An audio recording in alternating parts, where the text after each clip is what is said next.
ചന്ദനത്തിൽ കടഞ്ഞെടുത്ത സുന്ദര സംഗീത ശില്പം പോലെ അനുവാചകരുടെ ഹൃദയാകാശത്ത് അവിരാമം തെളിയുന്ന ചാന്ദ്ര ശോഭ, ജയചന്ദ്ര സ്വരശോഭ.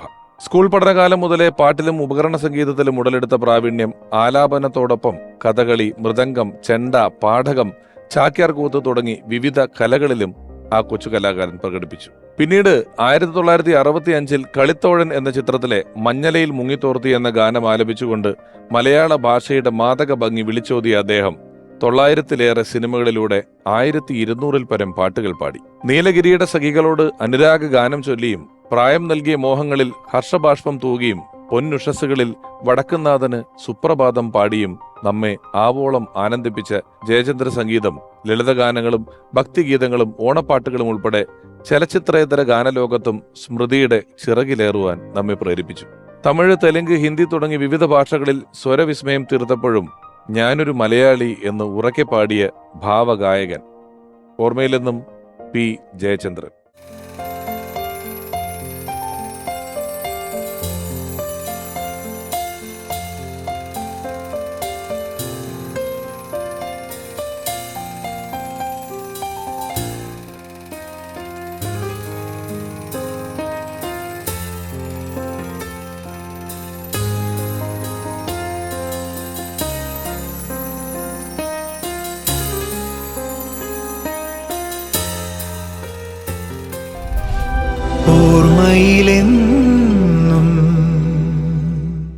ഓർമ്മയിലെന്നും പി. ജയചന്ദ്രൻ എന്ന ഈ ലക്കത്തിൽ ആദ്യം എത്തുന്നത് നമുക്കെല്ലാം അറിയുന്നത് പോലെ പാട്ടുകാരനായ ജയേന്ദ്രനെയും അതല്ലാത്ത വ്യക്തിയെയും സുഹൃത്തിനെയും എല്ലാം ഒരുപോലെ അറിയുന്ന ഒരാൾ, അദ്ദേഹത്തോടൊപ്പം ദീർഘകാലത്തെ സൗഹൃദമുള്ള അദ്ദേഹത്തിന്റെ നാട്ടുകാരൻ, കൂട്ടുകാരൻ, സന്തത സഹചാരിയൊക്കെ ആയിട്ടുള്ള ഒരാൾ, ഏറെ സ്നേഹപൂർവ്വം നിരവധി സിനിമകളിലൂടെയും വേദികളിലൂടെയും ടെലിവിഷൻ പ്രോഗ്രാമുകളിലൂടെയും എല്ലാം നമ്മളെ വിസ്മയിപ്പിക്കുന്ന കലാകാരൻ. സ്വാഗതം ചെയ്യുന്നു പ്രിയപ്പെട്ട ജയരാജ് വാര്യർ.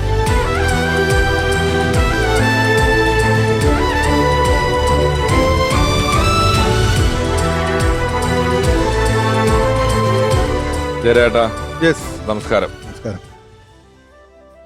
ജയരാട്ടൻ നമുക്ക് മറ്റ് ചില എപ്പിസോഡുകളിൽ വന്നിട്ടുണ്ട്. ഒരാളെ ആവർത്തിക്കണമെന്ന് ആലോചിച്ചപ്പോഴാണ് പി. ജയചന്ദ്രൻ എന്ന ഗായകന്റെ ഒരു എപ്പിസോഡ് നമ്മുടെ മുന്നിലേക്ക് കടന്നു വരുന്നത്. അപ്പൊ അദ്ദേഹത്തിനെ കുറിച്ച് ഒരു എപ്പിസോഡ് ചെയ്യുമ്പോൾ ഒരു പക്ഷേ അദ്ദേഹത്തിനോടൊപ്പം വർക്ക് ചെയ്ത ആൾ അല്ലെങ്കിൽ അദ്ദേഹത്തോടൊപ്പം ഒരുപാട് പാട്ടുകൾ പാടിയിട്ടുള്ള ആൾ എന്നതിനൊക്കെ അപ്പുറം ഒരു സൗഹൃദത്തിലൂടെ പലപ്പോഴും ജയചന്ദ്രൻ എന്ന വ്യക്തിയെ അടുത്തറിയാൻ, അദ്ദേഹത്തോടൊപ്പം യാത്ര ചെയ്യാൻ, അദ്ദേഹത്തിന്റെ പാട്ടുകളെക്കുറിച്ച് സംസാരിക്കാൻ, അദ്ദേഹത്തിന്റെ ഇഷ്ടാനിഷ്ടങ്ങൾ അറിയാൻ എല്ലാം സാധിച്ചിട്ടുള്ള സൗഹൃദ വലയങ്ങളിൽപ്പെട്ടിട്ടുള്ള ഒരാളാണ് ജയരാജേട്ടനും. നിങ്ങളുടെ ഒരു സൗഹൃദത്തിന്റെ തുടക്കം എവിടെ നിന്നായിരുന്നു? അതിന് എത്ര വർഷത്തെ പഴക്കമുണ്ട്? അതിനൊരു 30 വർഷത്തെ പഴക്കം കാണും. അതായത് ഒരു ജയേട്ടനെ വളരെ ദൂരെ നിന്നാണ് ഞാൻ ആദ്യകാലത്തൊക്കെ കണ്ടത്. കുട്ടിയായിരിക്കുമ്പോൾ, എൻ്റെ കൗമാരകാലത്ത്, കോളേജ് കാലത്ത്, പിന്നീട് വലിയ വലിയ സംഗീത അരങ്ങുകളുടെ അണിയറയിൽ ഒക്കെ ഇങ്ങനെ ഒളിഞ്ഞു നിന്ന് കാണുക. ആളൊരു മുൻകോപിയാണ്, പെട്ടെന്ന് ചൂടാവുന്ന ആളാണ്, അങ്ങനെയൊക്കെയാണ് പൊതുവെ കേട്ടിട്ടുള്ളത്. ഒരു ദിവസം എൻ്റെ ഒരു സുഹൃത്ത് സതീഷ് രാജൻ എന്ന് പറഞ്ഞ സ്നേഹിതൻ തൃശ്ശൂരിലൊരു വീട്ടിലിരിക്കുക. നമ്മുടെ ലോഹിദാസ്, സുന്ദർദാസ് അവരുടെയൊക്കെ ഒരു ബന്ധുവീട് പൂങ്കുന്നം എന്ന് പറഞ്ഞ അവിടെ എങ്ങനെ ഇരിക്കുന്ന അവിടെ ഇവർ കൂടിയിരിക്കുക. അപ്പോൾ എന്നെ വിളിച്ചിട്ട് പറഞ്ഞു, ഇപ്പോൾ ഫ്രീ ആണോ എന്ന് ചോദിച്ചു. ഞാൻ ഫ്രീ ആണ്, നിങ്ങളെ ജയേട്ടൻ ഒന്ന് കാണണം എന്ന് പറഞ്ഞു. ഞാൻ ചോദിച്ചു, ഏത് ജയേട്ടൻ? സാക്ഷാൽ ശ്രീ പി. ജയചന്ദ്രൻ. ഞാൻ പറഞ്ഞു, അങ്ങനെ ഒരിക്കലും സാധ്യതയില്ലോ. അല്ല, അദ്ദേഹം ഒന്ന് കാണണം എന്ന് പറഞ്ഞു, ഉടനെ തന്നെ വരണം എന്ന് പറഞ്ഞു. ഞാൻ അങ്ങനെ ഒരു വീടിൻ്റെ അടുത്ത് നിന്ന് രാത്രി ഒരു 9 മണിക്ക് ശേഷം ഒരു ഓട്ടോറിക്ഷയ്ക്ക് പിടിച്ച് പൂങ്കുന്നത്തെ ഈ വീട്ടിലേക്ക് പോവാണ്. എനിക്കറിയാം വീട്. രാധാകൃഷ്ണൻ എന്നാണ് അദ്ദേഹത്തിൻ്റെ പേര്, മകൻ അങ്കു. അവിടെ ചെന്നപ്പോൾ ജയേട്ടൻ അവിടെ നിലാവ് പോലെ ഇങ്ങനെ ഇരിക്കുക. അത് നമ്മൾ ഒരുപാട് കാലമായി അടുത്തറിയാനും കാണാനും സ്നേഹം പങ്കുവയ്ക്കാനും സംഗീത സൗഹൃദം പങ്കുവയ്ക്കാനും ആഗ്രഹിക്കുന്ന നമുക്ക് പ്രിയങ്കരനായ ഒരാൾ നമ്മുടെ മുന്നിൽ ഇങ്ങനെ ഇരിക്കുന്ന കാണുമ്പോൾ ഉണ്ടാകുന്ന ഒരു ആഹ്ലാദം ഉണ്ടല്ലോ. അങ്ങനെ എന്നെ കണ്ട വഴിക്ക് ആദ്യം ചോദിച്ച്, കൂത്ത് പഠിച്ചിട്ടുണ്ട് അല്ലേ? ഞാൻ പറഞ്ഞു, കുറച്ചറിയാം. തുള്ളല്? ഞാൻ പറഞ്ഞു, കുറച്ചറിയാം. കൊതും തുള്ളലൊക്കെ കാണാണ്ട് പരിപാടിയിൽ ഞാൻ കാണാറുണ്ടേ, നന്നാവുണ്ട്. അങ്ങനെ ഞങ്ങളൊരു 10 മിനിറ്റ് നേരം സംസാരിക്കാമെന്ന് വിചാരിച്ചിരുന്നത് ഒരു 3.5-4 മണിക്കൂർ നേരം ഞങ്ങൾ കൂത്തിനെക്കുറിച്ചും തുള്ളലിനെക്കുറിച്ചും നളചരിതത്തെക്കുറിച്ചും. അദ്ദേഹം ഇരിങ്ങാലക്കുടയാണ്. വലിയ നർമ്മബോധമുള്ള ആളാണ്. നർമ്മം ഒരു നമ്മൾ വിചാരിക്കാത്ത പ്രദേശങ്ങളിൽ നിന്ന് നർമ്മം കണ്ടെടുത്തുകയും ചിരിക്കുകയും അതിന് വളരെ മൃഗീയമായി നർമ്മം പറയും. അതായത് നിങ്ങൾക്ക് ഇത് വേദനിച്ചാൽ എനിക്ക് ഒരു ചുക്കുമില്ല എന്നുള്ള പോലെയൊക്കെ ചിലപ്പം. അതിനൊരു വാക്കുണ്ട്, നിർഭയമായും നിർദ്ദയമായും. നിർദ്ദയ നർമ്മങ്ങളുടെ വക്താവും കൂടെയാണ് പാട്ടുകാരൻ എന്നുള്ളതിനപ്പുറം. നമുക്ക് ഇരിക്കൂ, ബാക്കി സംസാരിക്കാം. പിന്നെ ജയേട്ടന്റെ നർമ്മത്തെ പറ്റി പറയുകയാണെങ്കിൽ അദ്ദേഹത്തിന്റെ ഇഷ്ടമാണ് ഏറ്റവും പ്രധാനം. കാരണം ജയേട്ടൻ എന്ന് പറയുന്ന ഗായകനെ നമ്മളെല്ലാവരും അറിയും. നമ്മളുടെ പ്രണയങ്ങളെ, നമ്മുടെ കൗമാരങ്ങളെ, വിഷാദങ്ങളെ ഒക്കെ താലോലിക്കുന്ന ഒരു ശബ്ദമാണ്. അതായത് വളരെ ചെറുപ്പം മുതലേ ആ ശബ്ദം കേൾക്കുന്നത് കൊണ്ടുണ്ടാകുന്ന ഒരു ആരാധന. പക്ഷേ സംസാരിക്കാൻ തുടങ്ങുമ്പോൾ അദ്ദേഹം പക്കാ ഒരു, എന്താ പറയേണ്ടത്, സാധാരണ മനുഷ്യനെ പോലെ അല്ല. ഈ പാട്ടുകാരൻ എന്ന് പറയുന്നതിൻ്റെതായ ഒരു ആലഭാരമുണ്ടല്ലോ പല ആളുകളെ സംബന്ധിച്ച്. ഞാനൊരു പാട്ടുകാരനാണ്, ഈ പാട്ടൊരു വരേണ്യമായ കലയാണ്. അപ്പം ഞാൻ ഇത്രയധികം പാട്ടുകൾ പാടിയ ഒരാളാണെന്നൊക്കെ ഉള്ളൊരു ഭാവത്തോടു കൂടി ഇരിക്കാൻ, ആ ഭാവം ചുമക്കാൻ അദ്ദേഹത്തിന് തന്നെ പറ്റൂല. അതുകൊണ്ട് പെട്ടെന്ന് തന്നെ എതിരെ വരുന്ന ആളോട് വളരെ രസമായിട്ട് വർത്തമാനം പറഞ്ഞു പോകുന്ന ആളാണ്. ഇതിപ്പോ ഒരു സദ്യക്ക് പോകാന്നിരിക്കാം, ജയേട്ടനെയും വെയിറ്ററേയും ശാപ്പാട് വലിയ ഇഷ്ടം. അത് ഓരോന്നും രുചിച്ചാ കഴിക്കുക. കാളൻ എന്ന് പറഞ്ഞാൽ കാളൻ മാത്രം, പിന്നെ ഓലൻ, എരിശ്ശേരി, അവിയൽ, ഇതിൻ്റെ ഒക്കെ ഒരു പ്രിയം വളരെ വലുതാണ്. ഇവിടെയുള്ള ഫോട്ടോ കാണുമ്പം നമ്മുടെ ഇന്ത്യയുടെ ആദ്യത്തെ പ്രധാനമന്ത്രി ജവഹർലാൽ നെഹ്റുവിനോടൊപ്പം ബാലതാരമായി നിൽക്കുന്നു. കേരളത്തിലെ ആദ്യത്തെ സ്കൂൾ യുവനോത്സവത്തില് ദാസേട്ടന് ഫസ്റ്റ് കിട്ടിയപ്പോൾ മൃദംഗത്തിന് ഫസ്റ്റ് മേടിച്ച് ഒപ്പുവരിക്കുന്നു. പിന്നെ ക്രൈസ്റ്റ് കോളേജിന്റെ ക്രിക്കറ്റ് ടീമിൽ ഉണ്ടായിരുന്നു. നമുക്ക് ചിന്തിക്കാൻ പറ്റില്ല, ജയേട്ടന്റെ ക്രിക്കറ്റ് ടീം അംഗമായിട്ട് മഹാരാജാസ് കോളേജുമായിട്ട് ക്രൈസ്റ്റ് കോളേജിന്റെ ടീമുമായിട്ട് കേരളവർമ്മയായിട്ടൊക്കെ റെഗുലർ ക്രിക്കറ്റ് കോമ്പറ്റീഷൻ നടത്തുന്ന ഒരു വലിയ ക്രിക്കറ്റ് കളിക്കാരനായിരുന്നു ജയേട്ടൻ എന്നുള്ളതെന്ന് ആലോചിച്ചു. ഒരു റിയാലിറ്റി ഷോയിൽ ഒരു പാട്ട് കേട്ടപ്പോൾ അദ്ദേഹം ഇറങ്ങിപ്പോയി. അപ്പൊ പിന്നീട് എനിക്കൊന്ന് ജോണി ലൂക്കോസ് എന്നെ കണ്ട ഇന്റർവ്യൂവിൽ അദ്ദേഹത്തിനോട് ചോദിച്ചു, നിങ്ങൾ ഈ ഒരു റിയാലിറ്റി ഷോയിൽ ഇങ്ങനെ ഇറങ്ങിപ്പോയല്ലോ, എന്തേ? ഞാൻ ഇറങ്ങിപ്പോവും, എനിക്ക് പാട്ട് കേൾക്കുമ്പോൾ എനിക്ക് അത്ര ദേഷ്യം വന്നപ്പോൾ ഞാൻ ഇറങ്ങിപ്പോയി. അപ്പോൾ ജോണി ചേട്ടൻ ചോദിച്ചു, നിങ്ങൾക്ക് അപ്പോൾ ഒരാൾ പൈസ തന്നിട്ട് ഇതുപോലത്തെ ഒരു പാട്ട് പാടാൻ പറഞ്ഞാൽ പാടും? എന്നോട് ചോദിച്ചു, അതെന്ത് മര്യാദ, നിങ്ങൾ പാടുകയും ചെയ്യും ഇറങ്ങിപ്പോ ചെയ്തേ? ഹൈ, പാടുന്നതിന് എനിക്ക് പൈസ കിട്ടും, കേൾക്കുന്നതിന് എനിക്ക് പൈസ കിട്ടൂല്ലോ. പാടുന്നതിന്റെ ജോലിയാ. അതുപോലെ അതിന് പൈസ കിട്ടും, കേൾക്കണതിന് എനിക്ക് പൈസ കിട്ടൂല. അതുകൊണ്ട് ഞാൻ പോകുന്ന പറഞ്ഞിട്ടുണ്ട്. നമുക്കിപ്പം ഒരുപാട് മനോഹരമായ പാട്ടുകൾ മലയാളികൾക്ക് സമ്മാനിച്ചിട്ടുള്ള ലിറിസിസ്റ്റ് ഷിബു ചക്രവർത്തി സാർ ജയചന്ദ്രൻ സാറിനെ ഓർക്കുന്നു. ജയേട്ടനെ പറ്റി ഓർക്കുമ്പോൾ മനസ്സിലോടി വരുന്നത് കൊലവറി എന്നുള്ള പാട്ടിനെതിരെ ജയേട്ടൻ കലിതുള്ളിയ ആ വിഷ്വല യൂട്യൂബിൽ മുഴുവൻ അവൈലബിൾ. അത് യഥാർത്ഥത്തിൽ അതങ്ങനെ ആയിരുന്നില്ല. ജയേട്ടൻ ഒരു കുട്ടി പാടാൻ വന്നപ്പോൾ, കൊലവറി പാടാൻ വന്നപ്പോൾ ചൂടായി എന്നുള്ളതെല്ലാം സത്യമാണ്. പക്ഷേ റിയാലിറ്റി ഷോയുടെ കോമ്പറ്റീഷനിൽ ഒരാൾ പാടുന്ന പാട്ട് നമ്മൾ ചാനലിൻ്റെ ഭാഗത്തു നിന്നൊന്നും ഒരിക്കലും അത് വേണ്ടാന്ന് പറയില്ല. കാരണം മാർക്ക് പറഞ്ഞു കഴിഞ്ഞാൽ ആ കുട്ടി പറയുന്ന കംപ്ലൈൻറ്റ്, ഇവർ അതിലിടപെട്ടു, അതുകൊണ്ട് ആണ് എനിക്ക് മാർക്ക് പോയതെന്നായിരിക്കും. അതുകൊണ്ടിട്ട് അതിൽ നമ്മൾ ഇടപെടാറില്ല. പക്ഷേ ജയേട്ടൻ ഈ പാട്ട് കേട്ടോണ്ടേ ജയേട്ടൻ ചൂടായി. രണ്ട് പ്രശ്നമാണ്. കുട്ടിയുടെ കൈകാര്യം ചെയ്യേണ്ട പ്രശ്നമുണ്ട്, ജയേട്ടൻ്റെ ഈ മൂഡ് തിരിച്ചു കൊണ്ടുവരിക എന്ന് പറയുന്ന പ്രശ്നമുണ്ട്. അപ്പം ഞാൻ പെട്ടെന്ന് ജയേട്ടൻ്റെ അടുത്ത് പറഞ്ഞു, ചേട്ടൻ ചൂടാവുകയാണെങ്കിൽ അതൊന്നും എൻ്റെ അടുത്ത് മുൻകൂട്ടി ഒന്ന് പറഞ്ഞിരുന്നെങ്കിൽ ഞാൻ നീറ്റായിട്ട് ഷൂട്ട് ചെയ്യുമായിരുന്നു. അപ്പോൾ ചേട്ടൻ പറഞ്ഞു, അങ്ങനെ ഉണ്ടായിരുന്നല്ലേ, ചേട്ടൻ ഒന്നുകൂടി ഒന്ന് ചൂടാവാമോ? അപ്പോൾ ചേട്ടൻ പറഞ്ഞു, ശരി ചെയ്യാം. അങ്ങനെ ജയേട്ടൻ വന്നിരിക്കുന്നു. ആ കുട്ടി വന്നിട്ട് കൊലവറി പാടാൻ തുടങ്ങുന്നു. ജയേട്ടൻ എഴുന്നേറ്റ് ചൂടാവുന്നു. പക്ഷേ ഞാൻ ഞെട്ടി. കാരണം അന്ന് ഹാൻഡ് മൈക്ക് വെച്ചിട്ടാണ് ജഡ്ജസ് സംസാരിക്കുന്നത്. ജയേട്ടൻ ഹാൻഡ് മൈക്ക് എടുക്കാതെയാണ് ഈ ചൂടായത് മുഴുവൻ. ഒരു നിവൃത്തിയില്ല. വീണ്ടും അഭിനയിക്കാൻ ചേട്ടൻ്റെ അടുത്ത് പറയാൻ പറ്റാത്തത് കൊണ്ടിട്ട് ഞാൻ അവിടെ ഇരുന്ന് ഹാൻഡ് മൈക്ക് എടുത്തിട്ട് ഓടി സ്റ്റേജിൽ കയറുന്നു. എന്നിട്ട് ചേട്ടൻ്റെ അടുത്ത് പറഞ്ഞു, എന്താ ചേട്ടൻ ഇങ്ങനെയെല്ലാം? ആ വിഷ്വൽ കണ്ടാലറിയാം, ഞാൻ ആ മൈക്ക് പിടിച്ചിട്ടാണ്, ജയേട്ടന് ഫേവറബിളായിട്ട് മൈക്ക് പിടിച്ചിട്ടാണ് ആ സീൻ മുഴുവൻ ഷൂട്ട് ചെയ്തിരിക്കുന്നത്. യഥാർത്ഥത്തിൽ ജയേട്ടൻ അങ്ങനെ എന്താ പറയുന്നത്, അത്രമാത്രം നിഷ്കളങ്കമായിട്ട് മനസ്സുള്ളത് കൊണ്ടിട്ടായിരിക്കാം ജയേട്ടൻ്റെ പാട്ടുകളിലും ആ ഭാവാർദ്രത ഇത്രമാത്രം തെളിഞ്ഞു വരുന്നത്. വിദേശത്തൊരു ഷോയ്ക്ക് ഇദ്ദേഹം ജേട്ടൻ വന്നിട്ട് ഇവരിങ്ങനെ കുറെ ലിസ്റ്റ് ഇട്ട് വെച്ചിട്ടുണ്ട്. ആ പാട്ട് കഴിഞ്ഞ് ഈ പാട്ട് കഴിഞ്ഞിട്ട് ആ പാട്ട് എന്നൊക്കെ പറഞ്ഞ് ഇട്ട് വെച്ചിട്ടുണ്ട്. അപ്പം ഷോ തുടങ്ങാൻ ഒരുപാട് വൈകിട്ട് ജേട്ടനാകെ ദേഷ്യമായിട്ടിരിക്കും. കാരണം രാത്രി പുലർച്ചെ കണ്ട് നാട്ടിലേക്കുള്ള ഫ്ലൈറ്റാണ്. അപ്പോൾ അദ്ദേഹം വന്നിട്ട് ഒരു പാട്ട് പാടിയിട്ട് ഇറങ്ങിയിട്ട് വേറെ 4 പാട്ട് കഴിഞ്ഞിട്ടാണ് അടുത്ത പാട്ട്. ഇതിനൊന്നും നിന്നില്ല. വന്ന ചേട്ടൻ നിക്ക ഒരു 5 പാട്ട് കണ്ടിന്യൂസ് അങ്ങ് അടിക്കുകയാണ്. അപ്പൊ 5 പാട്ട് കണ്ടിന്യൂസ് കഴിച്ചു കഴിഞ്ഞപ്പോ അത് കഴിഞ്ഞൊരു മെലോഡി പാടിയപ്പോ 1-2 സ്ഥലത്ത് വേറെ 2 പേരൊന്ന് പോയി. തിരിച്ചു വന്നിങ്ങനെ ഇരിക്കുമ്പം ഈ ആരാധകരുണ്ടല്ലോ, ചേട്ടനോട് വലിയ സ്നേഹമുള്ള ഒരു ആരാധകന്മാർ അടുത്തിരുന്ന് പറഞ്ഞ്, ചേട്ടാ പാട്ട് വളരെ ഇതായിരുന്നു, പിന്നെ ആ ഒരു 2 പേര് അവിടുന്ന് ഇവിടുന്നും അതിന് ഞാൻ മാപ്പ് ചോദിക്കുന്നു. കാരണം അത് അവരൊക്കെ അവർക്കറിയില്ല അത് അവരെന്താ അങ്ങനെ ചെയ്തതിന് സമാനിപ്പിക്കുക. പിന്നെയോ എനിക്കൊരു കുഴപ്പമില്ല, അവൻ കേൾക്കണം, അവൻ കേട്ടാൽ മതി. പുള്ളിക്ക് ഇതൊരു വിഷയമല്ലെന്നുള്ളതാണ്. ഇതുപോലെ തന്നെ മസ്കറ്റിലൊരു പ്രോഗ്രാമിന് പോയപ്പോഴേ അവിടെ ഒരു കസ്റ്റം ഉള്ള സ്ഥലമാണല്ലോ. അവിടെ സംഘാടകർ വന്നിട്ട് ലാസ്റ്റ് മൊമെന്റിൽ പറഞ്ഞു, ജയേട്ടൻ ആദ്യം പാടുന്ന പാട്ട് ശ്രീശബരീശ ദീനദയാള എന്നുള്ള പാട്ടാണ്.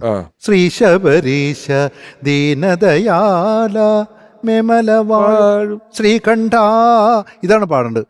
ലാസ്റ്റ് മൊമെന്റിലാണ് പറയുന്നത്. അതൊക്കെ ഡ്രസ്സൊക്കെ ചെയ്ത് വന്ന് കയ്യിലെ ടവലൊക്കെ ആയിട്ട് കയ്യിലെ ചെറിയ പാട്ട് പുസ്തകം 2 അതുമായിട്ട് ഇങ്ങനെ ഇരിക്കുമ്പോഴാണ് പറയുന്നത്, നമുക്ക് ശ്രീശബരീശ പാടാൻ പറ്റില്ല. പറഞ്ഞു അത് ശരിയാവില്ല, ആ പാടിന് പരിപാടി വേണ്ട. അല്ല ചേട്ടാ, ആ പാട്ട് പാടണ്ട, ചേട്ടൻ നേരെ മഞ്ഞലയിലേക്ക് കയറിക്കോളൂ. മഞ്ഞലയിലേക്ക് അങ്ങനെയൊന്നും കയറാൻ പറ്റില്ല, എനിക്ക് ശ്രീശബരീശ പാടണം. അങ്ങനെ ഇതിന് പരിഹാരമില്ലാതെ പരിപാടി 10 മിനിറ്റ് 15 മിനിറ്റ് നീണ്ടുപോയപ്പോൾ ജയേട്ടൻ തന്നെ ഒരു പരിഹാരം കണ്ടത്. എന്താ അറിയോ? ബാക്ക് കർട്ടൻ, ഫ്രണ്ടിൽ കർട്ടൻ ഉണ്ട്, സ്റ്റേജ്, മൈക്കെല്ലാം റെഡിയാണ്, ഇൻസ്ട്രുമെന്റ്സ് റെഡിയാണ്, ആർട്ടിസ്റ്റ് റെഡിയാണ്, ഒന്നും വേണ്ട. ബാക്ക് കർട്ടൻ്റെ അവിടെ പോയിട്ട് ഈ പുസ്തകം തുറന്നിട്ട് ചേട്ടൻ തനിയെ നിന്നിട്ട് ശ്രീശബരീശ ദീനത ഇത് ഫുൾ പാടി കഴിഞ്ഞിട്ട് പറഞ്ഞു, ഹൗ ആശ്വാസമായി, ഇനി മഞ്ഞലേലോ എവിടെ വേണമെങ്കിൽ എങ്ങനെ വേണമെങ്കിൽ മുങ്ങാം. ഈ പാട്ടിനെ കുറിച്ച് പറയുമ്പോൾ ഇനി നമ്മള് ഇപ്പം ജയരാട്ടൻ അത്യാവശ്യം പാടുന്ന ആളാണ്, ഞാൻ എതിർക്കുന്നില്ല, ഞാൻ ഒട്ടും പാടാത്ത ആളാണ്. പക്ഷെ എന്നാലും ഒരു പാട്ടുകാരന്റെ സാന്നിധ്യമില്ലാതെ നമ്മള് ജയേട്ടനെ പറ്റി, പാട്ടുകാരും ഗാനരചയിതാക്കളും ഒക്കെ വരണം, ഇവിടെ എല്ലാം വരും. അപ്പം ഞാൻ ഇനി ഗായിക വരണം, ഒരു സംഗീത സഭയാക്കി നമുക്ക് ഇതിനെ മാറ്റേണ്ടതായിട്ടുണ്ട്. അതിൽ ആദ്യം ഞാൻ ക്ഷണിക്കുന്നത്, ഞങ്ങളുടെ ക്ഷണം സ്വീകരിച്ച് വന്നിട്ടുള്ളത് മലയാളത്തിലെ ഒരു വലിയ ചലച്ചിത്ര പിന്നണി ഗായകനാണ്. ഒരുപാട് മനോഹരമായ ഗാനങ്ങൾ മലയാളിക്ക് സമ്മാനിച്ചിട്ടുള്ള, അല്ലെങ്കിൽ നമ്മൾ കാണുന്ന കാലം തൊട്ട് ഈ കാലം വരെയും ഒരുപോലെ മലയാളികൾക്ക് പ്രിയപ്പെട്ട, ഒരുപോലെയുള്ള ശബ്ദത്തിനുടമയായി നിൽക്കുന്ന പ്രിയപ്പെട്ട ഗായകൻ, സ്നേഹപൂർവ്വം സ്വാഗതം ചെയ്യുന്നു പ്രിയപ്പെട്ട ബിജു നാരായണൻ.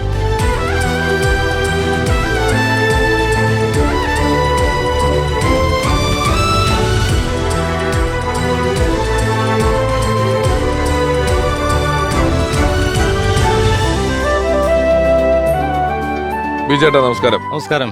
ബിജുചേട്ടൻ ദീർഘമായ ഒരു യാത്രയൊക്കെ കഴിഞ്ഞ് ഇത്തിരി ത്രോട്ട് ഇൻഫെക്ഷൻ ഒക്കെ ആയിട്ട് വോയിസ് റെസ്റ്റ് എടുക്കുന്ന സമയമാണ്. കണ്ടാ തോന്നില്ല കേട്ടോ, അത് എപ്പോഴും ഫ്രഷ് ആണ്. അപ്പൊ ഞാനൊരു പാട്ടുകാരനോട് ചെയ്യാൻ പാടില്ലാത്ത കാര്യമാണ് ഞാൻ വിളിച്ചത്, ബിജുചേട്ടാ അത് വരണം. ബിജുചേട്ടനാണെങ്കിലും ചേട്ടന്റെ എപ്പിസോഡ് എന്ന് പറഞ്ഞപ്പോൾ വളരെ അതും കൂടെ കൊണ്ടാണ് അദ്ദേഹം ഇവിടെ വന്നത്. ഒരുപാട് ഷോകളൊന്നും ചെയ്തിട്ടുള്ള ആളല്ലേ? തീർച്ചയായിട്ടും 3 ഷോസ്, റെക്കോർഡിങ്സ്, പിന്നെ ഈ പറഞ്ഞ പോലെ ഒരുപാട് അനുഭവങ്ങളാണ്. ജയേട്ടനെ ഞാൻ ആദ്യം കാണുന്നത് എൻ്റെ വീട്ടിൽ വെച്ചാണ്. അതൊരു 10-40 വർഷം മുമ്പാണ്. എൻ്റെ സിസ്റ്റർ പാടും. അപ്പോൾ സിസ്റ്ററിനെ പ്രോഗ്രാം കഴിഞ്ഞിട്ട് അച്ഛനും സിസ്റ്ററും ജയേട്ടനും കൂടി ഞങ്ങൾ ഒരുമിച്ച് ഇങ്ങനെ വരികയാണ്. അപ്പോൾ നമുക്കറിയാം ജയേട്ടൻ ദാസേട്ടനാണല്ലോ അന്നും ഇന്നും അതെ. അപ്പോൾ ആ ഒരു ചെറിയ ഓർമ്മയാണ്. എന്നിട്ട് വന്ന് വെള്ളം കുടിച്ചു, ചായ ഒന്നും വേണ്ട, ലേറ്റായില്ലേ, അതുകൊണ്ട് ഇത്തിരി വെള്ളം മതി എന്ന് പറഞ്ഞിട്ട് വെള്ളം കുടിക്കുന്നത്, അങ്ങനെ എൻ്റെ ഒരു ചെറിയൊരു ഇങ്ങനെ എന്താ പറയാ മങ്ങിയ ഓർമ്മയാണ്. പക്ഷെ എന്നാൽ അത്യാവശ്യം ക്ലിയർ ഓർമ്മ. വീട്ടിലാണ് കണ്ടത് ആദ്യം. അതാണ്. പിന്നീട് കുറെ വർഷങ്ങൾക്ക് ശേഷം ജയേട്ടനായിട്ട് പാടാൻ പറ്റി, ഒരുമിച്ച് സംസാരിച്ച് എത്രയോ നിമിഷങ്ങൾ, ഇതൊന്നും നമ്മളെ ചിന്തിക്കുന്ന പോലും ഇല്ലല്ലോ. ജയേട്ടനായിട്ട് ആദ്യമായിട്ട് റെക്കോർഡിങ് ചെയ്യുന്നത് ദേവരാജ മാസ്റ്ററുടെയാണ് 93-ൽ. അത് തരങ്ങണിയിൽ വെച്ചിട്ട്. പിന്നെ MJ ചന്ദ്രനായിരുന്നു അത് അസിസ്റ്റ് ചെയ്തിരുന്നത്. പിന്നെ 95-ൽ തന്നെ ആദ്യത്തെ കൺമണി സിനിമയിൽ ഞങ്ങൾ ഡ്യുവറ്റ് പാടി. അമ്മാനത്തമ്പഴങ്ങ ചെമ്മാന ചെമ്പരത്തി ഉണ്ണിക്കൊരു 100 കൂട്ടം മേളം, ആ പാട്ട്. പിന്നെ കർമ്മ, പിന്നെ ഒരുപാട് ആൽബംസ്, ഇപ്പം ജയേട്ടനും ഞാനും കൂടി ഉള്ള ആൽബംസൊക്കെ ഒത്തിരി. അപ്പം അങ്ങനെ ഒരു വലിയ ഓർമ്മകളാണ്. പക്ഷെ നമ്മൾ ഈ സിംഗേഴ്സ് കൂടുതൽ അടുത്ത് പെരുമാറുന്നത് ഈ ഷോസിന് പോകുമ്പോഴാണ്, നേരത്തെ പറഞ്ഞ പോലെ. അപ്പം ഈ പ്രോഗ്രാംസിന് പോകുമ്പോഴാണ് ഒരുപാട് നേരം അടുത്തിരിക്കാനും അല്ലെങ്കിൽ എന്താണ് ഈ വ്യക്തികളെന്നുള്ളത് ശരിക്കും ഒരു ക്ലിയർ പിക്ചർ കിട്ടുന്നത് അപ്പോഴാണ്. അപ്പൊ പൊതുവെ ജയേട്ടനെ കുറിച്ച് ഒരു പിക്ചർ വളരെ ദേഷ്യക്കാരൻ, എന്തു പറഞ്ഞാലും തർക്കുത്തരം. പക്ഷെ അതിലൊക്കെ വിട്ടിട്ട് ഒരു ഭയങ്കര സോഫ്റ്റ് ആണ് ശരിക്കും. Very soft. ശുദ്ധ പിള്ളേരുടെ മനസ്സാ ശരിക്കും അല്ലെ, അത് പക്ഷെ നമ്മൾ അങ്ങ് അടുത്ത് ചെന്നാലേ കാണുള്ളൂ. അല്ലെങ്കിൽ ഇതൊക്കെ ഉള്ള കാര്യം തന്നെയാണ്. ഞാൻ തന്നെ ഒരു ദിവസം ഒരു ഇന്റർവ്യൂ എടുത്തോ പറഞ്ഞ, ഞാൻ വലിയ ദേശക്കാരനാ, ആൾക്കാരോടൊക്കെ ആവശ്യമില്ലാത്തൊക്കെ പറയും, അതൊന്നും ചെയ്യാൻ പാടില്ല എനിക്കറിയാം, പക്ഷെ ചെയ്യും. ഇനി നമ്മൾ എന്തെങ്കിലും പറയണ്ട, എല്ലാം പറഞ്ഞു, ദേശീയക്കാരനാണ്, ചെയ്യാൻ പാടില്ല പക്ഷെ ചെയ്യും. ഇത്തരം പറഞ്ഞാൽ പിന്നെ നമുക്കൊന്നും ചെയ്യാൻ പറ്റില്ല. അപ്പം അദ്ദേഹവുമായിട്ടുള്ള അനുഭവങ്ങൾ പറയുമ്പം പാട്ട് സംസാരിക്കണമെങ്കിൽ നമ്മൾ സുശീലാമയോ റഫി സാബിനെയോ ഒക്കെ തന്നെ പറ്റി തന്നെ പറയണം. പുള്ളി പാടിയ പാട്ടുകളെ പറ്റി നമ്മൾ അദ്ദേഹത്തോട് സംസാരിക്കുമ്പം അതിലൊന്നും അത് ഈ റെക്കോർഡിങ്ങിന് വരുന്ന ചില ആളുകള് ചേട്ടനെ കൊണ്ട് പാട്ട് പാടിക്കാൻ ചേട്ടനെ അപ്രോച്ച് ചെയ്യേണ്ട എങ്ങനെയാന്ന് ചോദിക്കും നമ്മളോട്. അപ്പൊ ഞാൻ പറയും, ഒരു കാര്യം ചോദിച്ചു, മുഹമ്മദ് റാഫിയെ കുറിച്ച് സംസാരിക്കൂ, സുശീലാമയുടെ പാട്ടുകളെ കുറിച്ച് സംസാരിക്കുക, MSV സാറിനെ കുറിച്ച് സംസാരിക്കുക, പാട്ടുകളെ കുറിച്ച് പറയുക. ഒരു കൊച്ചുകുട്ടിയെ പോലെ നിങ്ങളുടെ കാര്യങ്ങളെല്ലാം സാധിച്ചു കിട്ടും. സാധിച്ചു. അതെ. നേരെ അപ്പൊ പറഞ്ഞു ശരിയാ. കാരണം ജയേട്ടന്റെ പാട്ടുകളെ കുറിച്ച് നമ്മൾ അതിനെപ്പറ്റി അല്ലെങ്കിൽ വേറെ വിഷയങ്ങളിൽ നിന്ന് തമാശ പറയണം. അതെ.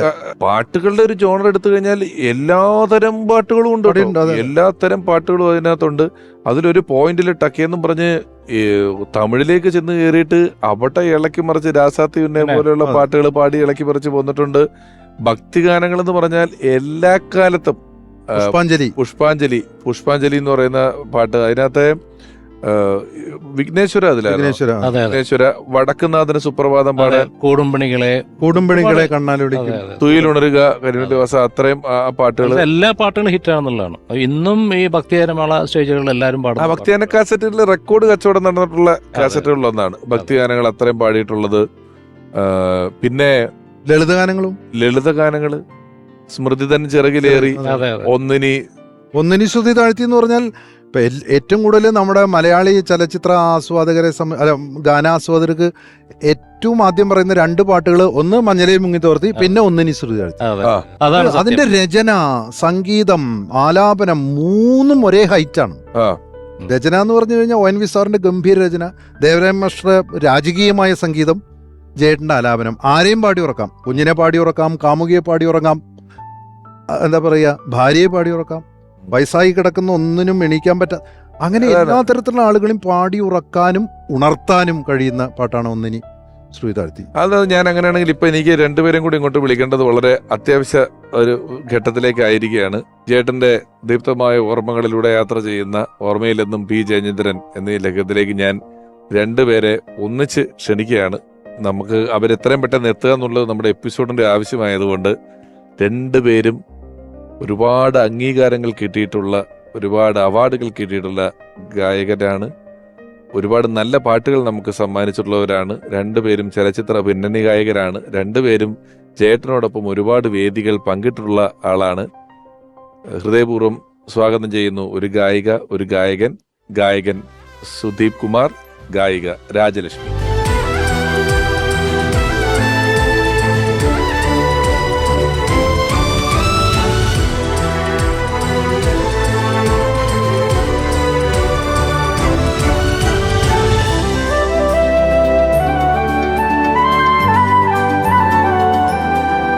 സുദീപേട്ട നമസ്കാരം.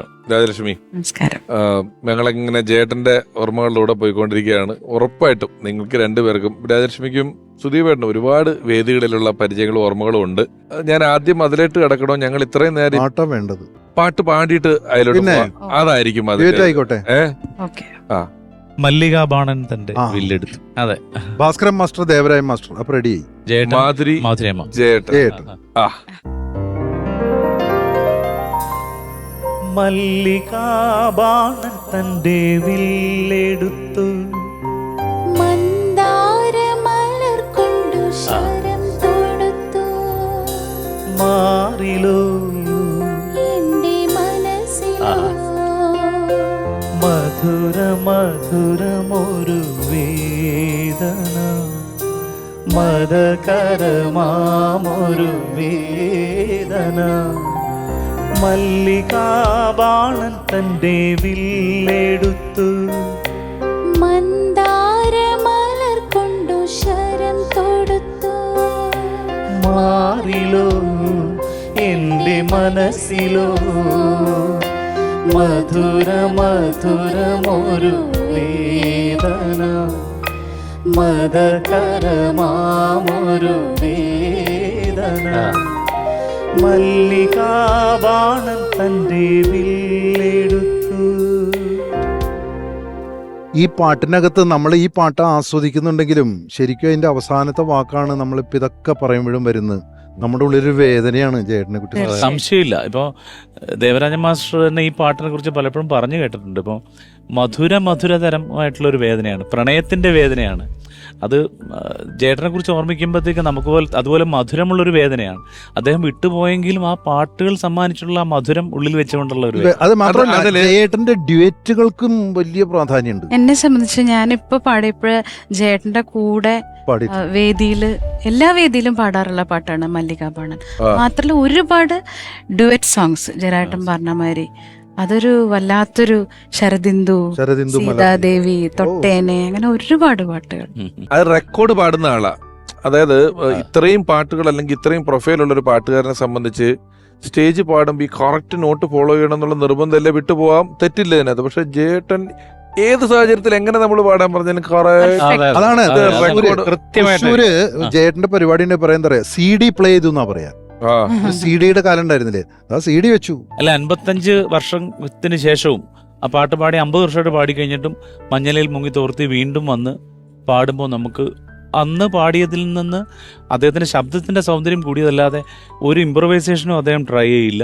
എന്താണോ കമ്പോസർ ഉദ്ദേശിച്ചത് അതിന് മ്യൂസിക് ഡയറക്ടർക്ക് കൊടുക്കുന്ന ബഹുമാനം, ലിറിക്കിന് കൊടുക്കുന്ന ബഹുമാനം. ചില പാട്ടുകൾ നമ്മൾ ഈ ഭാവഗായകൻ എന്നൊക്കെ പറയുന്നതിൽ ചില പാട്ടുകൾ നമുക്ക് ഇത് ഫീൽ. ഇപ്പം ശിശിരകാല മേഘം ഇതിന് രതിപരാഗമോ, ഈ പാട്ടും അല്ലെങ്കിൽ അറിയാതെ ഡ്യുവറ്റ് എന്ന് പറഞ്ഞുകൊണ്ടാ. ഡ്യുവറ്റുകൾ അറ്റംബരെയും ഡ്യുവറ്റുകളുണ്ട്, കൊട്ടാരം വിൽക്കാനുണ്ട്, അതൊന്ന് പാടണം. എല്ലാ പാട്ടുകാരുടെ കൂടെയും. ഏത് പാട്ടാ ജേട്ടൻ പറഞ്ഞു? നീല കണ്ണുകളോ പാടിക്കും. ജേട്ടന്റെ ആരാധകരായതുകൊണ്ട് അദ്ദേഹം ക്ഷമിക്കും, നിങ്ങൾ ക്ഷമിച്ചാ മതി. നീല കണ്ണുകളോ ദിനാന്ത മധുര സ്വപ്നങ്ങൾ തൻ ചന്ദനച്ചോലയ്ക്കുള്ളിൽ വിടർന്ന് പാതിയടയും നൈവേദ്യ പുഷ്പങ്ങളോ കാലം കൊത്തിയെടുത്ത ഹംസദമയന്തി ചിത്രം ഇന്നും നളനാലങ്കാരിക ഭംഗിയോടെ എഴുതും സന്ദേശകാവ്യങ്ങളോ സന്ദേശകാവ്യങ്ങളോ തൊട്ടേനെ ഞാൻ മനസ്സുകൊണ്ട് കെട്ടിപ്പിടിച്ചേനെ ഞാൻ. ഈ ചിത്രത്തൂണിലെ പ്രതിമ പോലെ മാറിൽ ഒട്ടിപ്പിടിച്ചേനെ ഞാൻ. തൊട്ടേനെ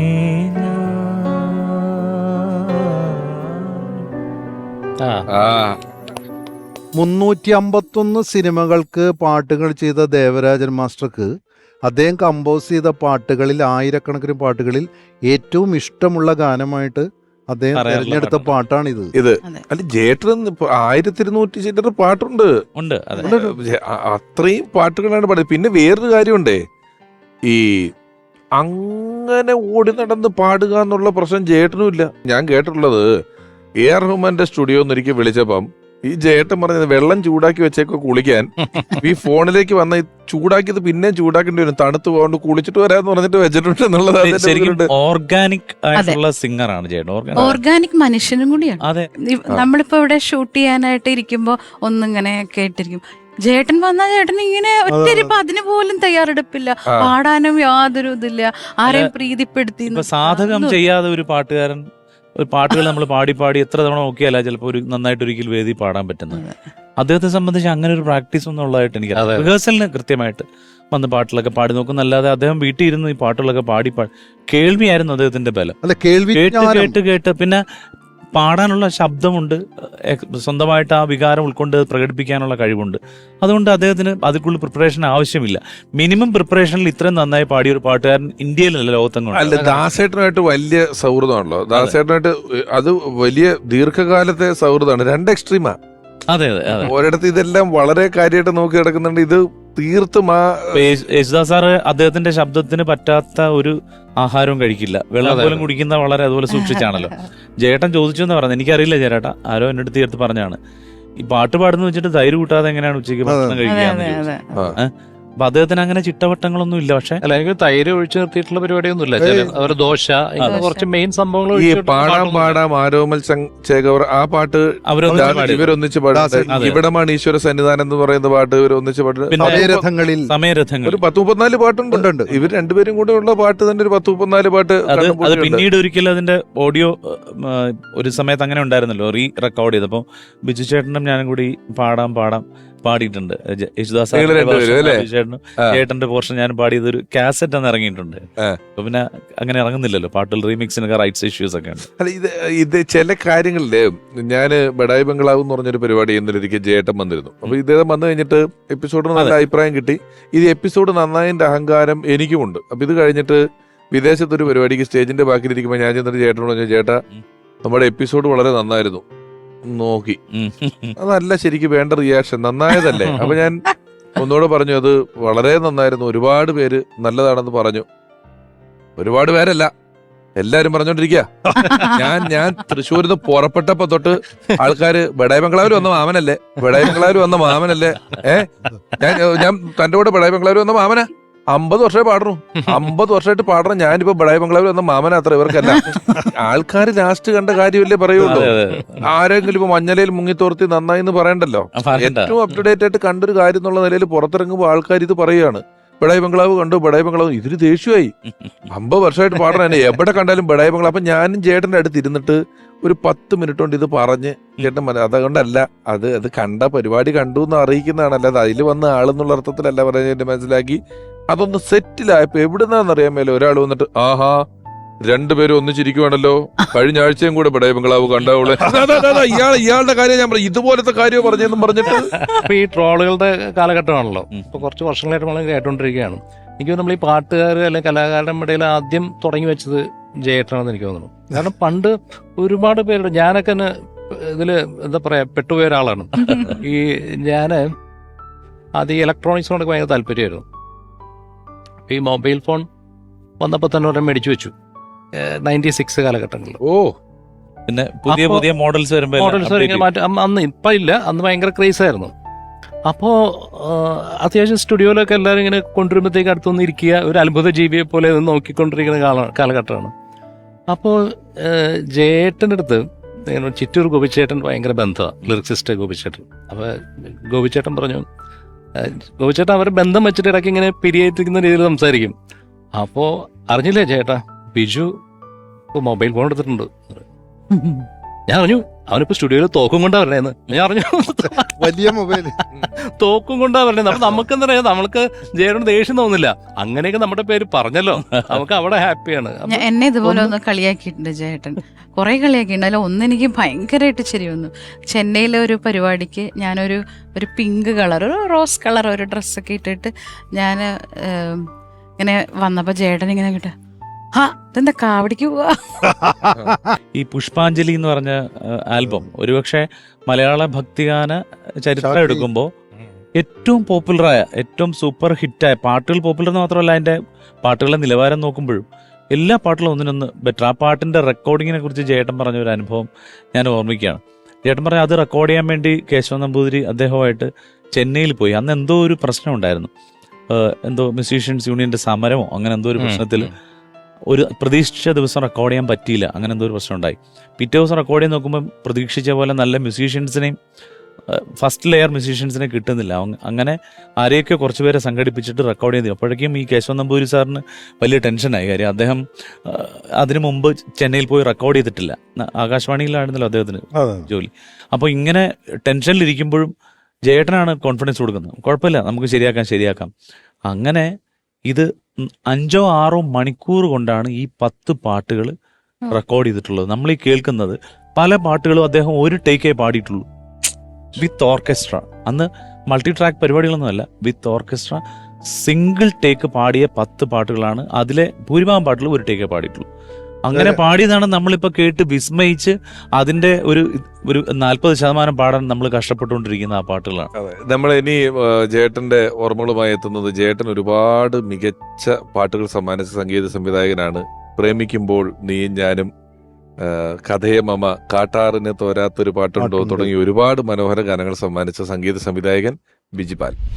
ജയേട്ടനെ കുറിച്ച്, ജയേട്ടനുമായിട്ട് ബന്ധപ്പെട്ട് ഒരുപാട് ഊഷ്മളമായ ഓർമ്മകൾ എനിക്കുണ്ട്. ഒരിക്കൽ ഞാനിവിടെ സ്റ്റുഡിയോയിൽ വർക്ക് ചെയ്തുകൊണ്ടിരുന്നപ്പോൾ ഒരു കോള് വരികയാണ് അദ്ദേഹത്തിൻ്റെ. ബിജി തിരക്കാണോ എന്ന് ചോദിക്കുക. അപ്പോൾ ഞാൻ പറഞ്ഞു ചെറിയൊരു വർക്ക് ചെയ്തുകൊണ്ടിരിക്കുകയാണ് ചേട്ടാ. തിരക്ക് ഇല്ലെങ്കിൽ പെട്ടെന്നൊന്ന് BTH വരൂ എന്ന് പറഞ്ഞു. BTH അദ്ദേഹം ഉണ്ടായിരുന്നു. BTH ഞാൻ ചെന്നപ്പോൾ അദ്ദേഹം അക്ഷരാർത്ഥത്തിൽ ചെറുതായിട്ട് വിതുമ്പിക്കൊണ്ടിരിക്കുകയാണ്. അപ്പോൾ എന്താണ് എന്ന് ചോദിച്ചപ്പോൾ അദ്ദേഹം അന്നത്തെ പത്രം എടുത്തു കാണിച്ചു. ശ്രീകാന്ത് കോട്ടയ്ക്കൽ ആണെന്ന് തോന്നുന്നു. അദ്ദേഹം എഴുതിയൊരു ലേഖനം അന്നപൂർണ ദേവി എന്ന് പറയുന്ന മ്യൂസീഷ്യനെ കുറിച്ചുള്ളൊരു ലേഖനമാണ്.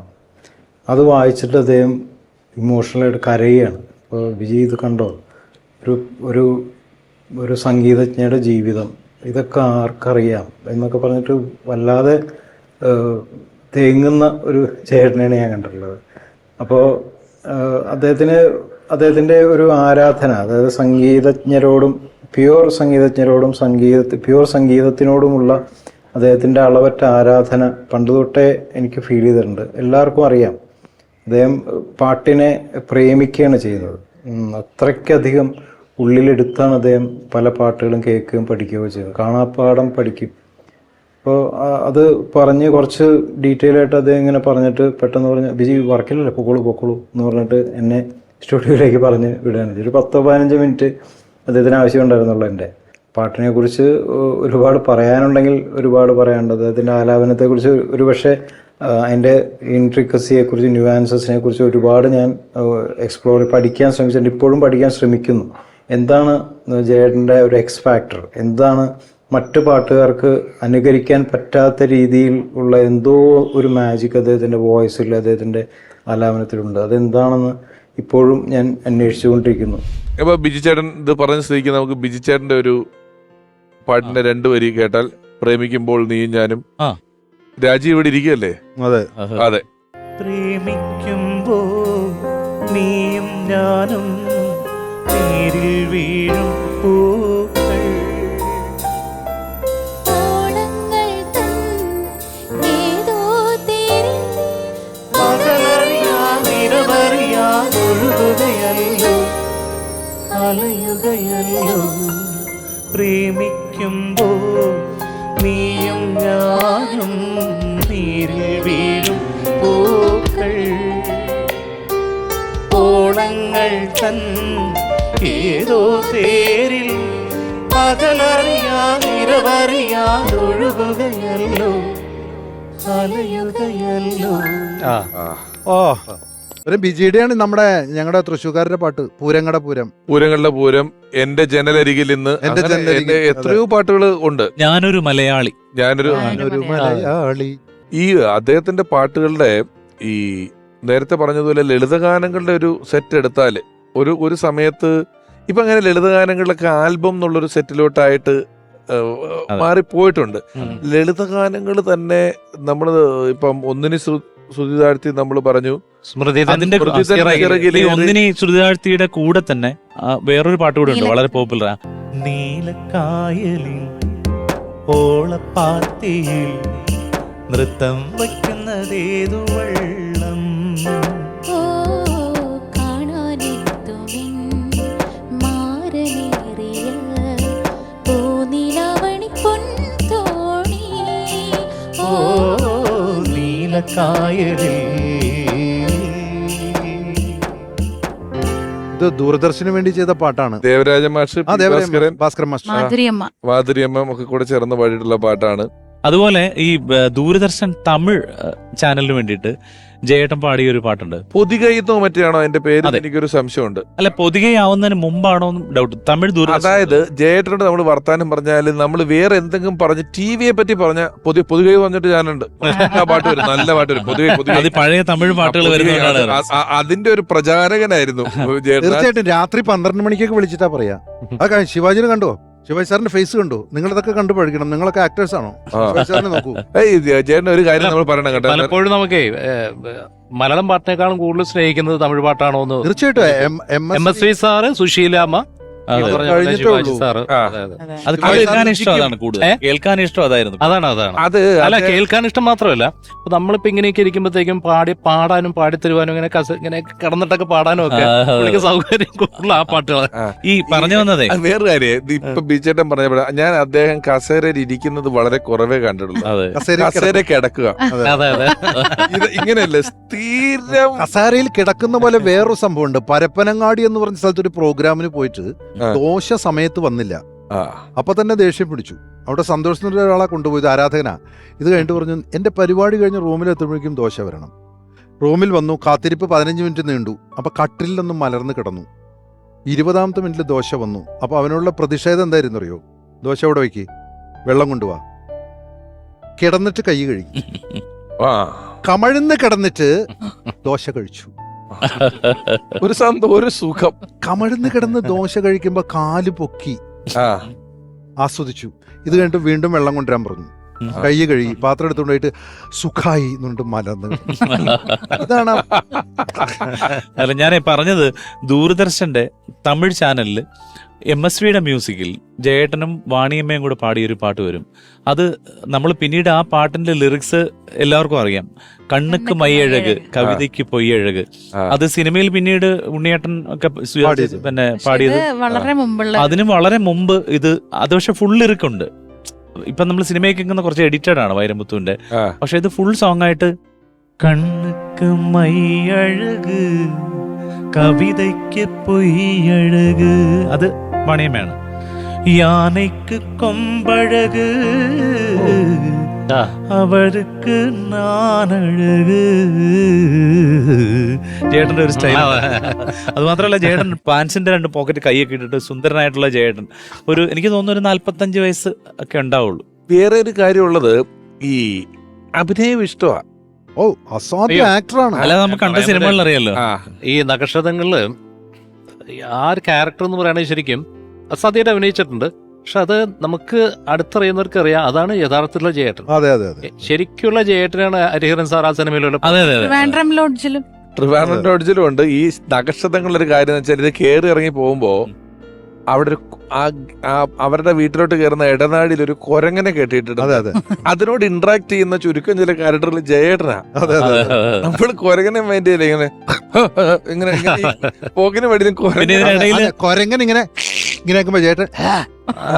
അതാ ഞാൻ പറഞ്ഞത്, ഈക്വലന്റ് ഓപ്പോസിറ്റ് കുരങ്ങനെ റിയാക്ഷൻ കൊടുത്തിട്ടേ പോവും വരും ചെയ്യുള്ളൂ ചേട്ടന്റെ കാര്യം. അതുപോലെ വിനീതിന്റെ ക്യാരക്ടറിനോട് ഇയാൾ കേൾക്കണം മറ്റേ പാട്ട്, പഴയ പാട്ട്. ഇപ്പം ചേട്ടന്റെ ഓർമ്മകളുമായി നമ്മളിപ്പോ ട്രിവാൻഡ്രം ലോഡ്ജ് പറഞ്ഞ സ്ഥിതിക്ക് എഴുത്തുകാരൻ, സംവിധായകൻ, ലിറിസിസ്റ്റ് പ്രിയപ്പെട്ട അനൂപ് മേനോൻ അദ്ദേഹത്തെ ഓർക്കുന്നു. ഇപ്പോൾ ട്രിവാൻഡ്രം ലോഡ്ജിന്റെ ഷൂട്ടിങ്ങിനിടയിൽ നടന്നൊരു കാര്യമാണ് എനിക്ക് പെട്ടെന്ന് ചേട്ടനെ കുറിച്ച് അല്ലെങ്കിൽ പാട്ടുകളെക്കാളേറെ എൻ്റെ മനസ്സിലേക്ക് കടന്നു വരുന്നതാണ്. ഞങ്ങൾ അച്ഛനും മകനായിട്ടുള്ള സീൻ ഷൂട്ട് ചെയ്ത് കഴിഞ്ഞ് ആ ഒരു ഹോട്ടലുണ്ട് അദ്ദേഹം നടത്തുന്നത്, അവിടെ വെച്ചിട്ടുള്ള ഒരു വലിയ സീൻ, അതൊരു ഹോൾ ഡേ നീണ്ടുന്ന സീനാണ്. അപ്പം അവിടെ ആൾക്കാർ സ്വാഭാവികമായും സിനിമ ഷൂട്ടിങ്ങാണ്, കൂടും, കാണാനും ഫോട്ടോ എടുക്കാനൊക്കെ വരുന്നു. അപ്പം പുള്ളി ഇത് പതുക്കെ ഇറിറ്റേറ്റഡായി തുടങ്ങി കുറച്ച് കഴിഞ്ഞപ്പോൾ. അങ്ങനെ ഓൾമോസ്റ്റ് പാക്കപ്പായി അദ്ദേഹത്തിന് ഡ്രസ്സ് ചേഞ്ച് ചെയ്യണം. അങ്ങനെ ഇതൊരു വീട് പാതി ചായക്കട, ഇത് മാറ്റി നമ്മുടെ ആർട്ട് ഡയറക്ടർ മാറ്റിയിട്ടാണ് അതൊരു ഫുൾ ചായക്കടയാക്കിയത്. അപ്പോൾ അതിൻ്റെ ചായപ്പിലാണ് നമ്മൾ ഡ്രസ്സ് ചേഞ്ച് ചെയ്യുന്നത്.